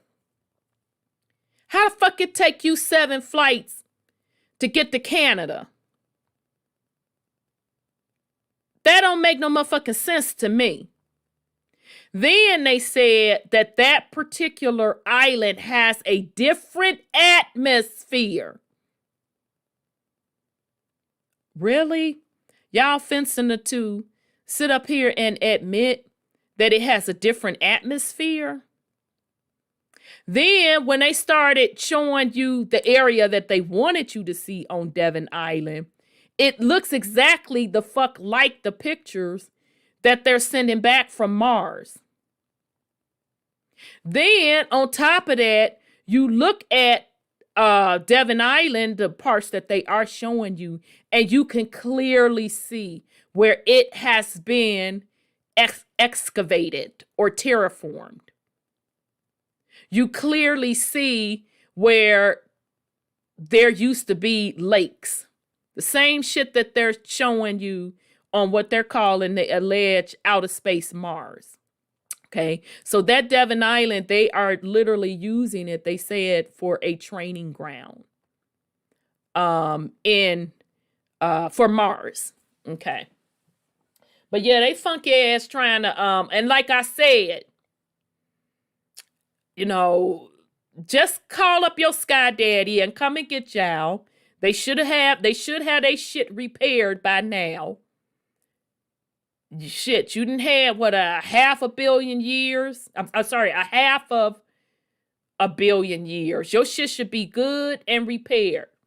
Pack on up and get the fuck on, which I think that's what's going to happen. They're trying to keep the terraforming in place. That's what the whole controlling of the atmosphere is about. And you keep hearing them talk about weather manipulation, this, that, and the third. They're trying to revamp the terraforming because the old terraforming is obsolete because of the frequency of the realm is rising. Okay. But they're not going to be able to terraform anymore because Mother Earth's vibration is rising so high they can't match it. And the people's consciousness, those that are awake, which is enough, is rising so high, it's unstoppable at this point. Okay. So they're grasping for straws. And that's why you're going to continue to see these false flags. The shit, they gonna go out up to the last motherfucking minute with the fuckery. But you best believe the underlying reason is to continue to control the land, because if you control the land, you control the people, you control the realm. All right, so Lord Arzu and the Ikiki who remain return to Dakmu, the central fortress. Dakmu, a wondrous world itself, will become a new royal planet. On Dakmu, Lord and King Arzu will begin again rebuilding the glory of Tiamat and constructing a new golden era, independent of Asar. Damn, Brother Sean, that golden era. Now remember, they said rebuilding the glory of Tiamat. Okay, so that lines up with what the lady from Path to Orion was saying, how the Anunnaki had repaired parts of Tiamat and basically kind of constructed the atmosphere so their folks could live on her as well. And I believe once that happened, it started the slowly downward spiral of the indigenous people with being disconnected from the planet. All right. And let's be clear. They cannot totally get rid of the indigenous people because they would not be able to survive at all in the realm. I'm going to restate that again because people don't seem to get that. They cannot totally get rid of the indigenous people of the planet because without you, it's not going to work because you are connected to the planet. So they know a certain amount of percentage that's needed in order to stay put. Okay? All right. So as Lord Arzu, now King Zuzu, rested in his palace on a mountaintop of Dakmu, an astonishing message was received. The largest fragment of Tiamat has slowed its fall towards the sun, and it will not disappear into the fiery abyss at all. it would come to rest on its own orbit just within the orbit of Tacoma. Lord King Zuzu wasted no time summoning his own teams of Genesis scientists. He ordered them to rebuild the burning skeletal remains of Tiamat. Okay, that's another consistency throughout all of these stories with Mama Earth or Mama Tiamat, part of her being rebuilt. Okay, now the new stuff that's coming into play is what Path to Orion lady is saying, as well as our guy Vibes of Cosmo. Check him out on YouTube.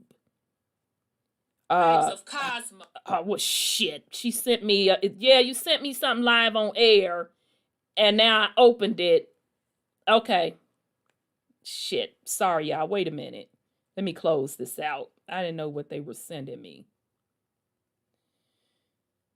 Okay. Anyhow, sorry about that. Anyhow, so that's what they're consistent on. Okay, her being repaired. Now, if you pay attention to these different texts, and this is how you can kind of tell how the writer has been influenced on how they tell this story, on how this particular incident happened with Mother Tiamat being injured and how she was, quote, quote, rebuilt. All right. Now, I'm going to keep going into how they claim that their Genesis scientists rebuilt Tiamat. But keep in mind, not the Genesis lady, the Path to Orion lady, Emily Windsor Craig, she was the first one that admitted that the indigenous people was here before the motherfuckers came and after. Everybody else that I've ran across with this particular information act like everybody was wiped the fuck out,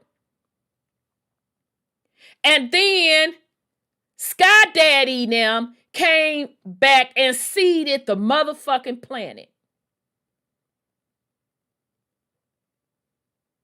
So, which would make sense if you want to indoctrinate someone and you want them to worship you. That would be the perfect script. So in other words, if you get beyond religion and you figure out religion, oh, this is some bullshit, get the fuck out of my face with that. And you start going on this path of looking at the ancient writings and you're looking at these different sources, what better way than to mix truth with the lie and say, oh no, everything was motherfucking destroyed. Then Inky and them came in and rebuilt it up and they seeded the planet. So that now makes Inky and them your motherfucking gods. And Anu and all of that. So peep game. This is why now you are supposed to be able to use your goddamn discernment. It's not for me to tell you, yeah, that's true, yeah, that ain't true, yeah, that's true. You're supposed to be using your discernment. Peep game. If you are getting tuned in, or if you are tuned in, this script should be eerily familiar to you. You should be able to pick out the bullshit from, okay, yeah, y'all fucking around. This is more than likely what really happened. Okay? So I want to make that crystal clear, because I don't give a fuck what information I bring to you all, how many books I read or don't read, what the fuck I say out of my mouth or don't say out of my mouth. You still have to use discernment. It still has to resonate with you. That's why it is important for you to be in tune. Do your own house cleaning with your consciousness and do a connection so you can discern through this bullshit. Because you should need no galactic motherfucking federation. You should need no Rhonda, Sean, and Sandra to tell you shit. We're only putting out information. It has to resonate with you or not. That is still your responsibility. You have to lift your consciousness to the proper frequency to move on from this fuckery. All right. So, yes, but that's what liars do. Shit, ain't that what a pimp do? He gonna keep lying to you. Oh yeah, the world is good. All of it, but all along you doing all the motherfucking work and he getting all the fucking benefit. So that's why you have to peep the game and not be the hoe. You have to peep the game. You can't keep choosing. I mean, you can keep shit. Who am I? If you want to be a hoe, be a hoe. That's your business. But just know, if you gonna be a hoe, recognize you a hoe and recognize you going from pimp to pimp. Shit, stop bullshitting yourself. And that's what people are doing. They're jumping from, out of religion into the conscious world, right into another motherfucking group. Some of them are jumping into cults. That's because they're not doing the necessary self-work. You gotta do the self-work to peep game. Now, yes, when you first, quote, quote, wake up and come into consciousness, you absolutely are going to run into those groups. Matter of fact, you need to run into those groups. You need to experience certain things so your consciousness can start to build back up its discernment. You can start putting these pieces together and say, oh, motherfucker, you pimping me. Oh, no. This we ain't gonna do today. It should only take you one time being a hoe. Maybe two. I'm gonna give you two. I'm gonna give you 2 times being pimped. I give you 2. But goddammit, you being pimped a 3rd time, you likes being a hoe. And that's cool. Own being a hoe and keep it motherfucking moving. Don't whine about it. Take your position. You chose your pimp. Take your position, shut the fuck up, and go about your business. But don't come over here fucking with good folk, per se. Don't come over here fucking with good folk. Don't come recruiting from your motherfucking pimp, because bitch, I ain't no hoe. That's what pimps do. They lie. And I keep pointing this out. This is pimp-hoe relationship. Because anytime you listen to something outside of yourself and outside of your mother, and I'm speaking of mother in the term of Mother Earth, Mother Tiamat, bitch, you finna be pimped. You best believe you finna to be pimped. Because your soul told your dumb ass don't get out there and do that. And the frequency, the higher frequency told your dumb ass don't get out there and do that. But if you go out there and do that because the pimp dressed nice, he talk, he smell good, he look good, well, bitch, you finna be pimp. What you want from us? I certainly don't want to hear you whining, goddammit. You chose that nigga, we didn't. Keep it moving. That's what they do. They lie. But you're not a baby anymore. Some of you motherfuckers been in this shit, you long in the tooth than a motherfucker. Been pimped a long time, still being pimped. You haven't grown up because you chose not to grow up, because you don't want the responsibility. Because when you ain't no hoe, you stand on your own. You don't need a pimp for shit. Let me say that for the slow ones in the back. When you're not a hoe, you know how to stand on your own and do shit for yourself. And if you want to be a hoe, that's okay. At least have the common decency for your fucking soul to admit you a hoe, play your position, and get the fuck on with your cycle on this particular time frame. Get the fuck on.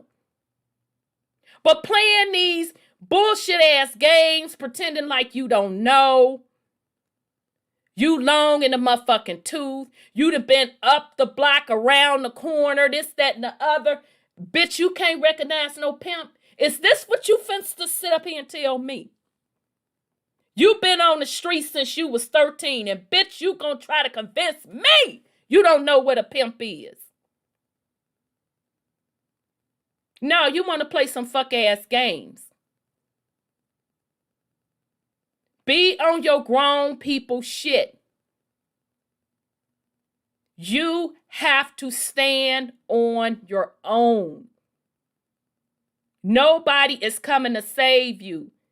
Running to a different group is not going to save you. And I'm going to be real honest with you. Any group with their grain of motherfucking salt, they don't want no weak link. You have to come to them whole. Ain't nobody got time to be fixing your raggedy, dusty ass up. Because if I got to fix you up, bitch, you gonna do what I have to say. But if you come to the table with your own shit, it don't work that way. So folks need to stop bullshitting themselves, especially adults. We talking grown-ass people with children of their own. Some of you with grandbabies of your own. Some of you with great-great-grandbabies of your own. Still sitting up on your dusty, rusty motherfucking ass in these groups. Talking about what the white man did. And you finna fill this paperwork out to do. Bitch, if you don't get out my face, I will stab you. It's ridiculous. Grow up or shut the fuck up. Those are your two options. Grow up or shut the fuck up. All right. Okay. Yeah. So somehow, in some way, King Zuzu would bring the glory of the paradise world to life again. The success of Genesis scientists lifted the king's spirits. He immediately ordered the construction of a large monument, a palace, to commemorate the loyal fallen warriors of Eridu. It would also be a monument to his father and his grandfather. In the hall of Al-Alu, Valhalla, I'm probably mispronouncing it wrong, on the world reconstructed, they would be honored, never to be forgotten. For a time, the destruction of the R and its war escorted along with the quick seizure of the Ninth Passageway and its outposts held the great Anu at bay. The strength of the Zuzu and his brilliant war tactics had surprised the Asar kings and his military forces. It would take time to reevaluate to plan for another attack. Now, just remember, y'all, they started all of this fuckery when we were reading up before in their own little dimension. Okay, think about that as their own dimension. They was with all that fuckery and all of that fighting. They came over and colonized Mama Earth, Tiamat, then got to fighting over that. Now, this is just my humble, lowly opinion. If you are at the school of thought that what they're calling the planets, Mars, Saturn, Jupiter, blah, blah, blah, blah, blah, Venus, and all of that, are just territories on Mama Tiamat, my theory is, and it's just a theory, I don't know this for sure. Shit, none of this we really don't know for sure. You can only use your particular discernment, and what you get from the spirit, you'll make connections. Because all of it is going to be revealed at the end of the day. All this shit will be revealed. The truth, rather, because the truth will always prevail. But my theory is that what they're calling the hidden lands are really those territories of Mars, Venus, etc., etc. So when these beings started coming to Tiamat, those were the places that they were inhabiting. Those were the first places that they started colonizing. But now let's be clear. Again, the indigenous people was minding their motherfucking business. They came on here fucking with the indigenous people. You remember the Vikings? Remember their god was Zeus? Yep. Remember they go to Valhalla? I could not place that, sis. I'm like, damn, that name sounds familiar. I know you were struggling with it. I had to wait. I couldn't place where the name was. Valhalla is where they burn the ships with the bodies as form of cremation, and they send them to Valhalla. Do you know physically where Valhalla is supposedly and allegedly? No, but it must be here on this planet, because we were doing years ago when we were doing Inky. There was a comment in the section about from this man that he sounded like he was a European, and he said Zeus did not die, and Zeus was going to come back and whip the man's butt. Child. And he gave a total tirade. What's it? I don't know who he was against. I think he was against the one that stole the creation. Oh yeah. Child. Yahweh. I think it was against Yahweh. He was right. He wrote a whole big old paragraph. I sat there and read it, but it's been so many years ago I forgot everything he says. But the Vikings coming from the north of past Canada. Yeah, that's their god. Jay Rish says there's a good movie called Valhalla. Okay, I'm gonna have to try to check. I got so much stuff on my list. I'm gonna try to have to look for it this weekend. So that means they own this planet, just like let's retract that. They don't own a motherfucking thing. I didn't say own WN. I said ON. On. Yeah. Okay. I just want to make sure I corrected that shit up right quick to make it motherfucking clear. And that's what them soldiers were saying. Interesting. Remember, Jean Decode say they were in inner Earth. Yes. See, that takes me back to when we were talking about inner Earth and the realms, and it being like maybe it wasn't that they were literally in the inner Earth. It was just that the realm that we're in this Earth. We're in the inner Earth, but it's the outer land, exactly, or the hidden lands. Right. And that also reminds me, because the Valhalla, that's in the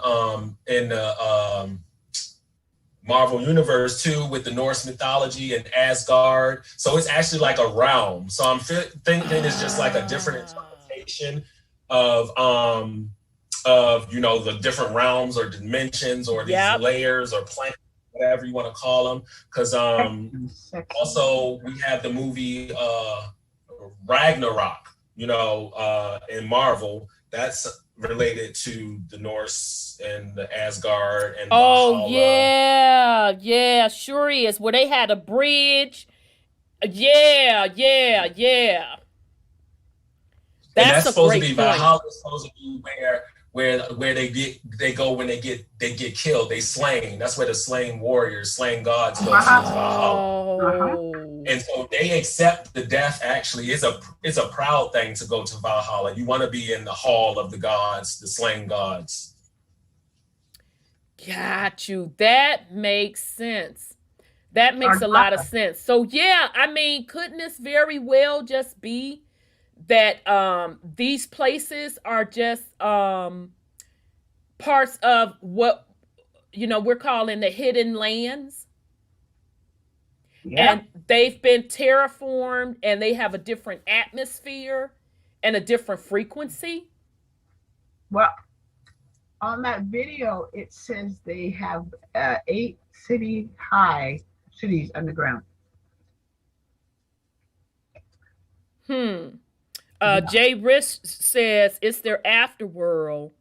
Lan says the TV show Vikings is all about that. Oh, okay. Yeah, Vikings was good. Yeah, that's okay. Yeah, I hate that damn Viking stuff. I be going to sleep like a MF. Now y'all gonna make me go Valhalla Rising. Okay, that's the name of it, Jay Risk. Valhalla Rising. Okay, so now I'm gonna have to check that out. Their god is Zeus. Yeah, because they be putting a lot of their mythology in there and history and stuff. So it's good for some drop on that, you know, that realm of history or whatever. So, okay, so now correct my motherfucking memory. Don't the Greeks, isn't Zeus and them, their mythology as well? And you know, in Greece, they, you know, ancient Greece, they say ancient Greece, has like their hall of gods and all that shit too, right? Y'all do realize that, right? There it is at the bottom of your Mount Olympus. Yeah. The Theogamy, a Greek tale of old, relates. I'm reading your paper. The tale of Zeus. Okay, yeah, we talking about it. Yeah, okay. So, so another military, Okay, so yeah, here go a footnote. Thank you, sis. Okay, the Theology, a Greek tale of old, relates the tale of Zeus, Zuzu, and the Olympus gods, Al-Ambahuzu, who battles against the olden gods of Mount. Get the fuck, child. I don't know where it is. Get the fuck out of here. Mount what? Osiris or Sirius. Get the fuck out of here. Child.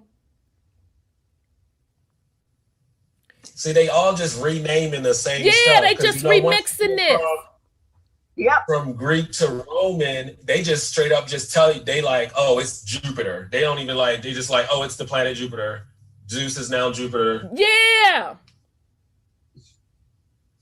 Damn. Interesting. And which would make sense why it's like the Greeks, the Egyptians, the Greeks, the Romans. The shit makes sense. Yeah, I knew. That's their God. It's the same particular different empires. Like we've been telling y'all, once we fast forwarded to the now, when we tell y'all about these different empires that went around the world colonizing, this shit is deep. So the original colonization started when they funk asses came on the entire Tiamat. And so they started colonizing from the outer levels, what they're now calling the hidden lands. And then they started, the indigenous people were in inner Earth, or really was just our little motherfucking territory that we call Earth today.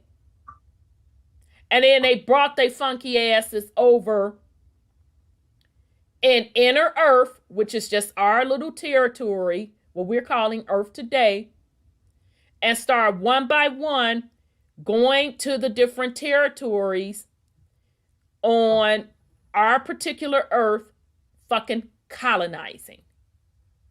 Right. That's what they're doing. And remember, their ship hit Tiamat. So that means some of the civilization they had here was destroyed. Right. Okay. So the Theogony reveals that when Zeus went to war with the olden gods, Typhon, a great and hideous monster, was sent by the olden gods to destroy Zeus. When Zeus vanquished Typhon was hurled down a crippled wreck. The huge earth groaned. A great part of huge earth was scorched by the terrible vapor, melting tin metals in the glow of the blazing fire. Did the earth melt down? Typhon was a name of the R of Anu. I be damn. I didn't know about this Greek tale, but shit, it sounds eerily familiar. Okay, so we're gonna wind down. Let me take a picture where we are because my voice ain't cooperating. Brother Scotty, you have any last words for the family? No last words. I don't got nothing. I don't got nothing on me today. No worries. I don't know if brother, let me take it off of this so I can see people. Where am I at? Let me take it off of that. Okay. Yeah, I wanted to see the board, but I didn't want to reveal nobody's number. Oh, 832. Okay. So before we wind down, let me get brother 832. He had his little hand up. So let him put something on it. Okay, so. You there, brother 832? Rhonda! Sandra! My sisters from other mister! Feathers up! Feathers up, brother. Oh, they about to be down. You about to lay me down. Sean, my brother, from another mother, sitting on Mount Olympus, throwing them black lightning bolts down tonight and absent on the job. Yeah, because he kicking it in Vegas with his way, because this is his B-Day. So, okay, brother, peace and love. Yes, and the rings of Saturn. But obviously, since you're shutting it down, I can't do too much of a fuckery report. But I did want to mark the week in time for your consideration. April 20th, birthday of Adolf Hitler. Guilty plea of all 3 counts on Derek Chauvin. April 21st, birth date of Queen Elizabeth II. Death date of the Purple Pontiff, known as the Prince of Minneapolis, St. Paul. Mm-hmm. And today, allegedly, is Earth Day. What's that supposed to mean? I mean, can we give a birth and death date of the planet? No, it's interesting listening to you, what you were saying. My mind was percolating with a lot of things, but just so I can put something quickly in context. The Torah, the Holy Bible, the Quran. How much difference is that as Zechariah Sitchin, Lost Book of Enki, or the 12th Planet? Yeah. The El Holy Tablets is what you were searching for. The El Holy with Tablets. Dr. Malachi. York, which L comes from the Moorish Science Temple of America community, and the prophet Noble Drew Ali. And ultimately, the Terra Papers are from where? Maybe I missed going in and out because I was doing some errands and stuff. But who originated the Terra Papers? Now, what's the difference in having those three perspectives as what I pointed out as allegedly the three most holy books, or at least more than 1/3, possibly over half of the planet, believe in Islam, Judaism, and Christianity, right? Right. But they have little regard for Hinduism, Buddhism, Confucianism, Taoism. If we put all of those aside for a second, what's the mystery system and spirituality of the Aborigines of Australia? And certainly the way in which our story has been Hollywood altered. Right. What is the actual indigenous Nietzsche, as Dan Calloway tries to share with us, who we call the American Indian? What is their spiritual? And just put out some examples. Okay, the Hopi, they said in their motif, they had an identified Sirius B how many thousands of years before the so-called white scientists in astronomy and astrology was it the and Hopi? Cosmic supposed study? I think it was the Hopi who pointed out Sirius B. No, it was the Dogon. Oh, the Dogon. Yeah, that's right. Well, I was going to move on to them to the Dogon, but I think the Hopi have a similar. They do have a similar thing, whether it's talking about what we call astrology and the houses. The manner in which the planets supposedly work it. Okay, and then what's the Navajo? Since you're going on the whole platform today, what's a Navajo? What's a Rapaho? And what's I don't give a hoe a damn. Right. A hoe is a hoe. But I'm supposed to be Captain Save a Hoe. Right. Right. Right. It's putting aside to the shortened addendum to the fuckery report, some quick you got too much shit you need to watch right now. But again, you got the Fire Stick, right? I think we've talked about this before. No, I got rid of that shit. I got tired of programming that bitch every couple of months. So I pay for my shit. That's unfortunate because the interesting series about them goes into redlining and it shows the lily white origins of Straight Outta Compton. Very interesting. But it took Get Out and Us, the two Arrays and Black Horror anthology from Jordan Peele. It took it to a whole nother level. And guess what I stumbled across this past week, which was intriguing, because it's one of the few plays, and this is paying homage to you, Sister Sandra. This is one of the few documentaries I've seen from the Hollyweird production climate, basically on HBO, called Exterminate All the Brutes. Have you heard of that? Yeah, somebody put me on that. I watched the first episode last week. I'm trying desperately to get into it, but yes. You know what the title of the second episode is? Who the fuck was Columbus? Yeah, I got to get back on it. It actually mentions the doctrine of discovery. Yep. Now, how frequently do we even have anyone, mention it? The interesting thing of this particular individual, who has a very strange and unique kind of accent, is a Congolese, matched up with some white boy from Sweden, I guess, named Sven. Sven. How frequently is Sven? Right. Right. Like remember the Swedish chef in the Muppets? Yeah. He would have this little hat on like this. Now, that's where the Viking mythology of Valhalla and Odin that you were talking about. So when I was listening to a lot of what you were saying, whether we pay homage to, Bobby Hammond and Delbert Blair, as you said, or Dr. Phil Valentine, they have tried to take us on a journey going beyond, kind of like, remember back in the day, the old series, Outer Limits and the Twilight Zone, right? They were supposedly breaking what they told us in the Hollyweird context is the fourth wall. In other words, looking through the actual screen of the television. Right. Supposedly breaking and engaging the audience directly into the narrative. Right. Now, aren't you doing that in the reverse? Because we're stuck in the fucking narrative. Yeah. That's what this whole is.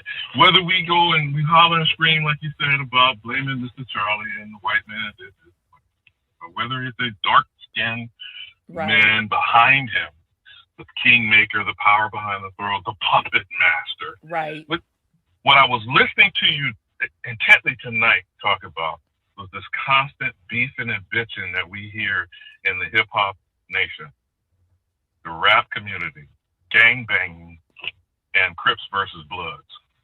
Okay. Did you check out Chirac? That's another. Oh, yeah, it was horrible. Oh my God, that shit was so fucking horrible. I couldn't get through it. But yeah. Well, that was supposedly transplanting or transferring to this particular generation, which is behind you, I guess. That would be the millennial, the Gen Z. Mm-hmm. With Nick Cannon doing a very, I don't even know if you can call it some acting. Trying to be this, which in a way it was so amusing. It made me think about the people like Sean P. Diddy Combs or Sean Jay-Z Carter or, Tupac and Biggie. How much of them were actual on the street corner selling dope, killing their community, and getting fat and getting paid until they, ate a bullet. Now the two that ate a bullet, and the other two are supposed to be billionaires.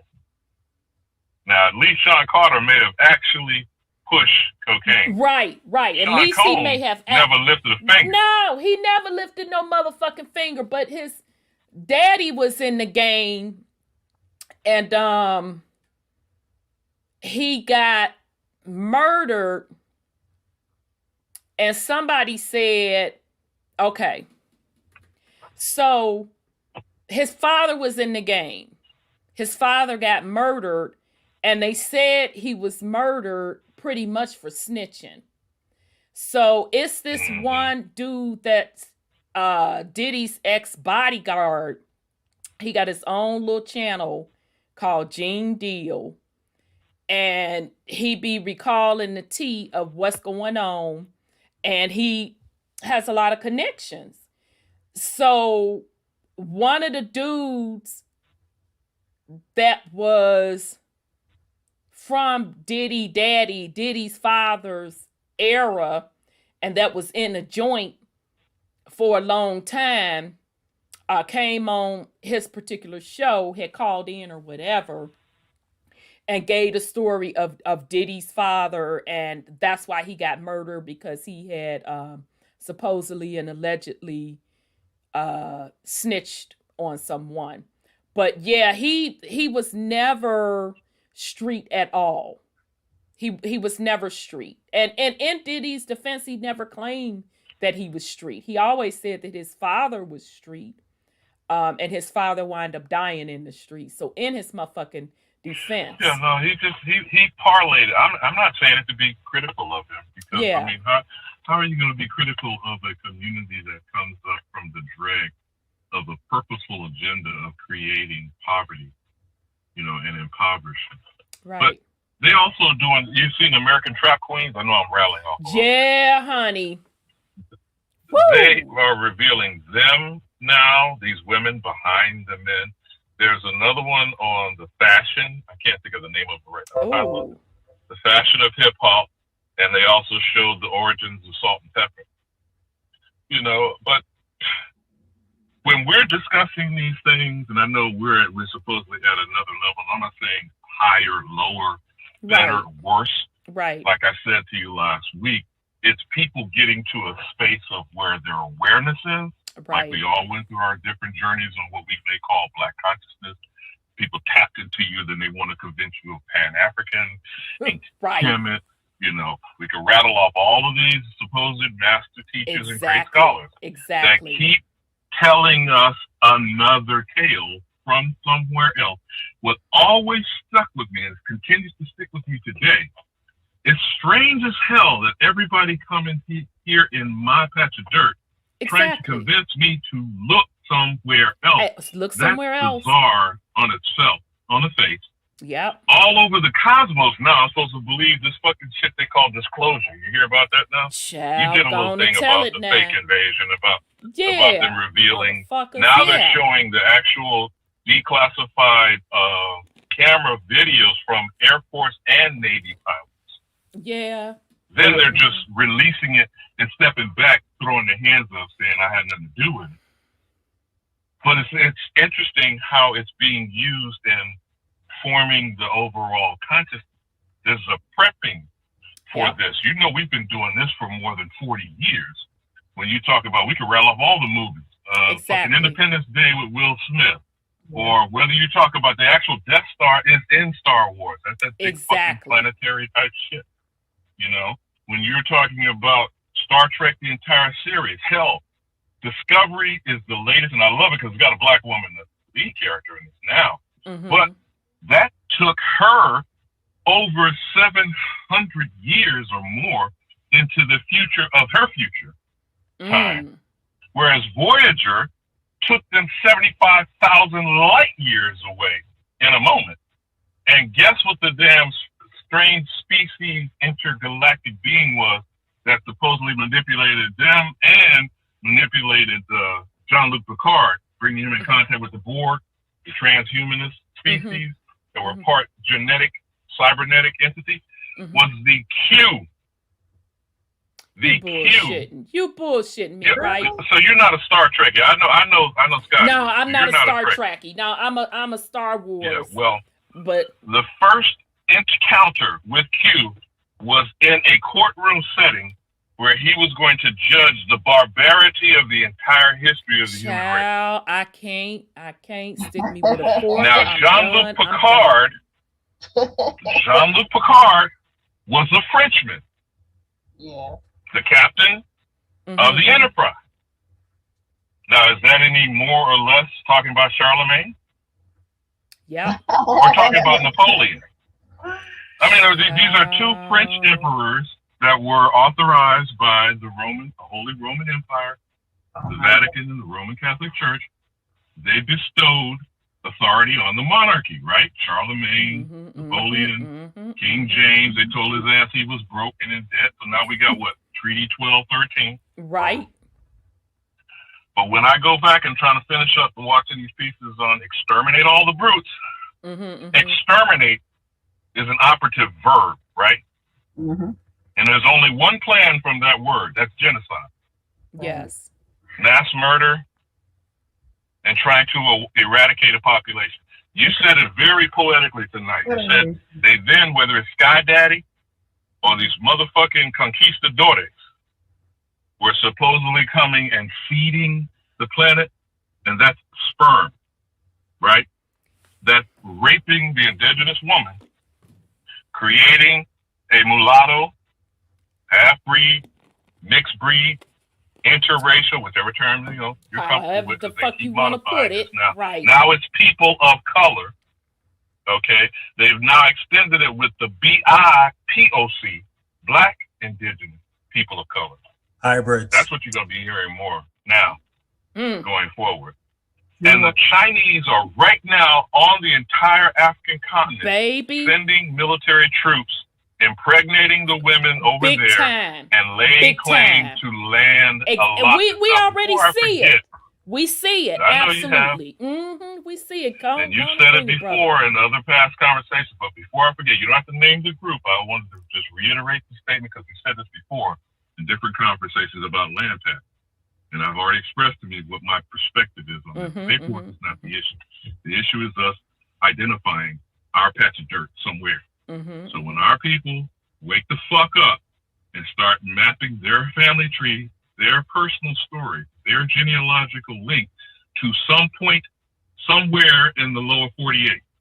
Alaska and Hawaii is somewhat different just for a moment because I'm just saying we need to just lay claim to Turtle Island. Like they said. Who are this group that you said is over 200 million acres? Because I wanted to be clear, because I only heard a piece of it. I wanted to be clear before I make the final comment. It's called, now again, I'm going to give my disclosure. I have not vetted this. No, we don't have to name the group. I'm just talking about the effort and what that could potentially be, because I asked you this before about there were 19 families outside of Georgia. So that's about your past being here in Atlanta. Mm-hmm. They bought tracts of land, somewhere in the neighborhood of 400 acres, and they're developing. Yeah. Then they had that story overshadowed by Rick Ross doing a single purchase. Right. So they don't want the message to get out that 19 black families have coordinated and created pulled together like and bought their Greenwood, shit. Oklahoma, like Rosewood, like Ocoee, like Asheville, North Carolina, like Durham. You know, I can go rattle on. There's hundreds, if not thousands, of our there were nearly 1 million farmers of color that we initiated on our own. Right. So I just want to understand what this 200 million acres effort that you were sharing. Yeah, and shoot, weren't really paying attention when you commented. Yeah, it's they're actually saying what they're trying to do, what they were saying on the website. And if y'all kept hearing sound, I was trying to click on the link and they have something automatically playing. But they're talking about on their site how 200 million acres were lost of indigenous people's land.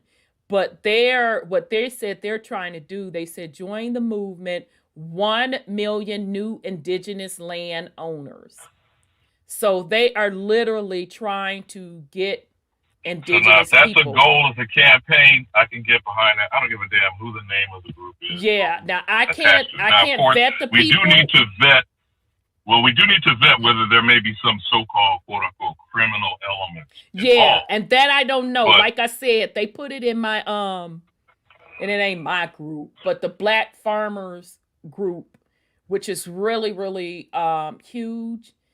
And it just sparked my interest, just the fact that they connected the indigenous to the land. So I don't know anything about the group. I literally just saw it today, but they claim that's what their goal is. No, I can get behind a campaign that says 1 million indigenous families lay claim to their shit. Okay, that's my way of saying it, which is still the thing that I'm talking about, the land patent. Yeah, and they're saying two folds. Okay? No. One of it is to help you find your people's land. The other part of it is which is my point. That's my point about getting your story together and knowing who your family is. Yeah, and the other part of it is to just help purchase land. And so Jay Rich says, which sounds more like investment, like development, and that could be suspiciously close to the kind of criminal enterprise that's going on that right part now, I don't know. Speculation. Yeah, and I'm not commenting on them as a group particularly. I'm just saying I hear what I'm hearing you describe. But here's what my suggestion. If you do, you said you were watching that episode 1, Exterminate All the Brutes. There is if you get it in a way where you can screen grab it, if you're watching it on your computer or whatever, there's a map just before he shows the destruction of the Indian Removal Act, if you will. This episode where 1 or all episode of the 2? indigenous tribal names were dispersed throughout Turtle Island. Did you get that far in watching the first episode? I did. I watched the entire first episode, but I was distracted. So you know what I'm talking about with the map. I'm gonna have to go back. So you know what I'm talking about with the map of the United States. I don't remember it, so I'll have to go back.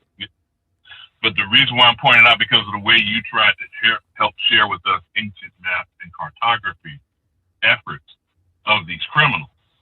Because that's what surveying is. Surveying is drawing down what they say is boundaries, land.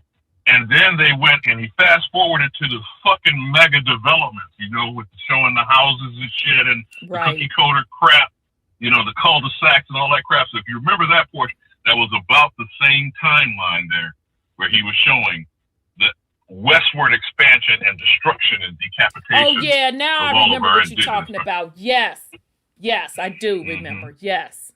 So if you can get a screen grab of that right before he starts showing, you know, kind of like in the map or the land as mass itself was being crumbled because of the westward expansion of Caucasian invasion and colonialism at that time. And then when you look at that scene of that big panorama of the subdivision kind of shit, you know, planned communities and all those motherfucking streets, and you know how they do their shit. One way in, one way out, cul-de-sac, fucking gates, so they can make sure they can catch a nigga who ain't supposed to be somewhere after sundown. That type of shit. Okay, that's them. The series on Prime Video. It's showing this transplanted, indigenous, American, heavily melanated, beautiful looking mother and daughters from North Carolina, running from these redneck peckerwoods, white trash, this 400-year untold history of class in America, and winding up in lily white East and West Compton. And it's mind blowing. Oh yeah, I'm gonna have to go back. I mean, we should already know it. Yeah. But the way the brother said it, it could have been dropped in anywhere America, anywhere United States of America, where they have what they call a tipping point in housing patterns. This is the whole history of redlining. Right. And when it gets between 8 to 10% of Negro, they call it block busting. They get one Negro in one block, 2 or 3 blocks over, they bring second Negro family in, so that it starts that whisper campaign and shit. They showed these nefarious bastards sitting around a table as bankers, real estate brokers, insurance men, with one white female who was out there kind of doing the fishing, bringing the black couples in, and they were charging them higher than 20% interest rate in the 1950s. Yep. Run. That's how they were doing. So this whole thing was laid out chapter and verse, and then you spend in time internally. If you saw Us, as opposed to Get Out, was like white folks taking black bodies and chopping them up. Yeah, I didn't see Us. I haven't seen it yet, but yeah. Us was the black family terrorizing themselves. Oh, really? It was the internal struggle of the demons that are suppressed within our oppressive experience because of the trauma in this white supremacist domination.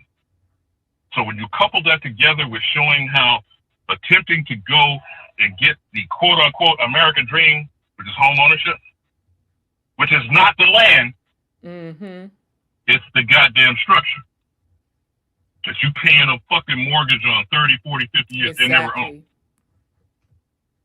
Okay, so that's barely getting to the surface of the technology that they're using, but they sell it and market it as the American dream, white picket fence, 2.3 children and a dog, pot, what it said, a chicken in every pot, car in every garage, right? That was motherfucking Harry S. Truman after World War II. Right, at the expense of the indigenous people. Right. Bingo. Yep. Bingo. So I know I rattled off a lot there right now, great but stuff. That 200 million acres, 1 million indigenous families laying their shit, putting down their roots, staking their claim. This is the reverse gold rush of 1849. And I yield. All right.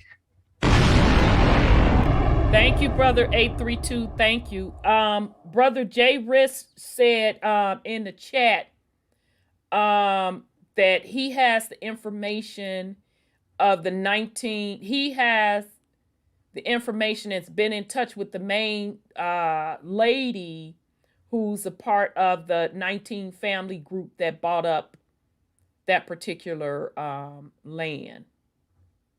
Okay, Razzle, I'm going to put that on my list. I'm not really a horror movie person. That's the only reason I didn't watch it, because I don't like all that unnecessary cutting and stabbing and shit. But I know his stuff is really good. So I'm going to check it out. Shit, y'all, I'm fencing to be busy. I got a couple things to watch. So thank you, Brother 832. It's good that you came and put something on it. Brother Nuwa, did you want to put any last words for the family? Let me unmute you. Overall, I'm pretty good. I just want to say thank you to the female energy, and thanks to the panel, Brother 832, and apologize, Brother Sean couldn't be here. We'd have missed him also, but just thank you for adding this to the cipher. We appreciate you. Okay, thank you, and it's good that you were able to come in and put something on it, and bring the you know, the masculine energy as well. So we appreciate that. So yeah, please come back when you can. So now I know that's you. Because Charlie was clowning these last couple weeks. I figured as much. I figured as much. Yeah. I'll try to be here more often, most definitely. Thank you for having me. All right, brother. Peace and love. Peace and love, family. Okay. Sis Sandra, you have any last words for the family? Yeah, I just have this observation that I just made. In Psalms 83, they talk about a confederation. Are they talking about these AARs and RSs and all these folks who That's a good point. Because remember, weren't we saying before that it was the Phoenicians, all these people. But this thing is saying that some of these people are by another name here on this planet, like the Zeusis folks, the Greekies folks, you know, and they're from other territories. Yeah, and you brought up a good point, because let's look at it in this aspect. We know that they use the same script, right? Right. So it very well could be that was the original script that they were talking about, but it still applies to other things as well, because they use the same script. Yeah, and it says that a confederation came. They made a Confederate pact to come and take us down. Yeah. So, like I said before, they brought their ass on the Tiamat with the fuckery, with the colonization. They start on the outer realms, probably the parts that wasn't destroyed, and then started coming inwards until they got to inner Earth, or what we're calling Earth today, and they used the same fucking script to colonize. Yep. And they were extraterrestrials, and what I said that people were talking about on that video I gave you, talk about the same thing. The same people right there. You talking about the came ARSS, whatever. That's exactly what those so were talking about. Right. They were talking about these same beings. Very interesting. No difference. They were looking like dinosaur heads. They were mantis. They were 70 feet tall. Yeah. Oh, and real quick, Predator came on, and I can't remember which Predator it was. You know, it wasn't the original one. They had armor like that. Yeah, that's what had tripped me out, because it wasn't the first Predator, y'all, with Arnold. But it had came on, and that's the first thing I noticed when he because the one I saw, I don't remember what's the specific name of it, but it was the one where they had one of the Predators in the motherfucking lab, and he jumped up off that table and started fucking people up. Yeah. And so when I saw his get up, I said, oh my God, that's the same gear that they show in the Terra Papers. It's the same stuff that they were talking about on that video. Damn. Interesting. Very interesting. Warrior suits, the robot looking bodies, everything they talk about. And the military had to deal with that stuff. Well, all right, family. Well, I hope you all enjoyed. I do want to thank Brother Scotty, Brother Nuwa, Brother 832, of course. Thank you, Sis Sandra, and shout out and happy birthday to Brother Sean. Enjoy your B-Day, brother. Have fun in Vegas. Be safe. Return home safe. I want to thank the YouTube family for chopping it up, joining us. Those of you that are listening, and the YouTube chat family. So we will be back next week. We will pick up where we left off.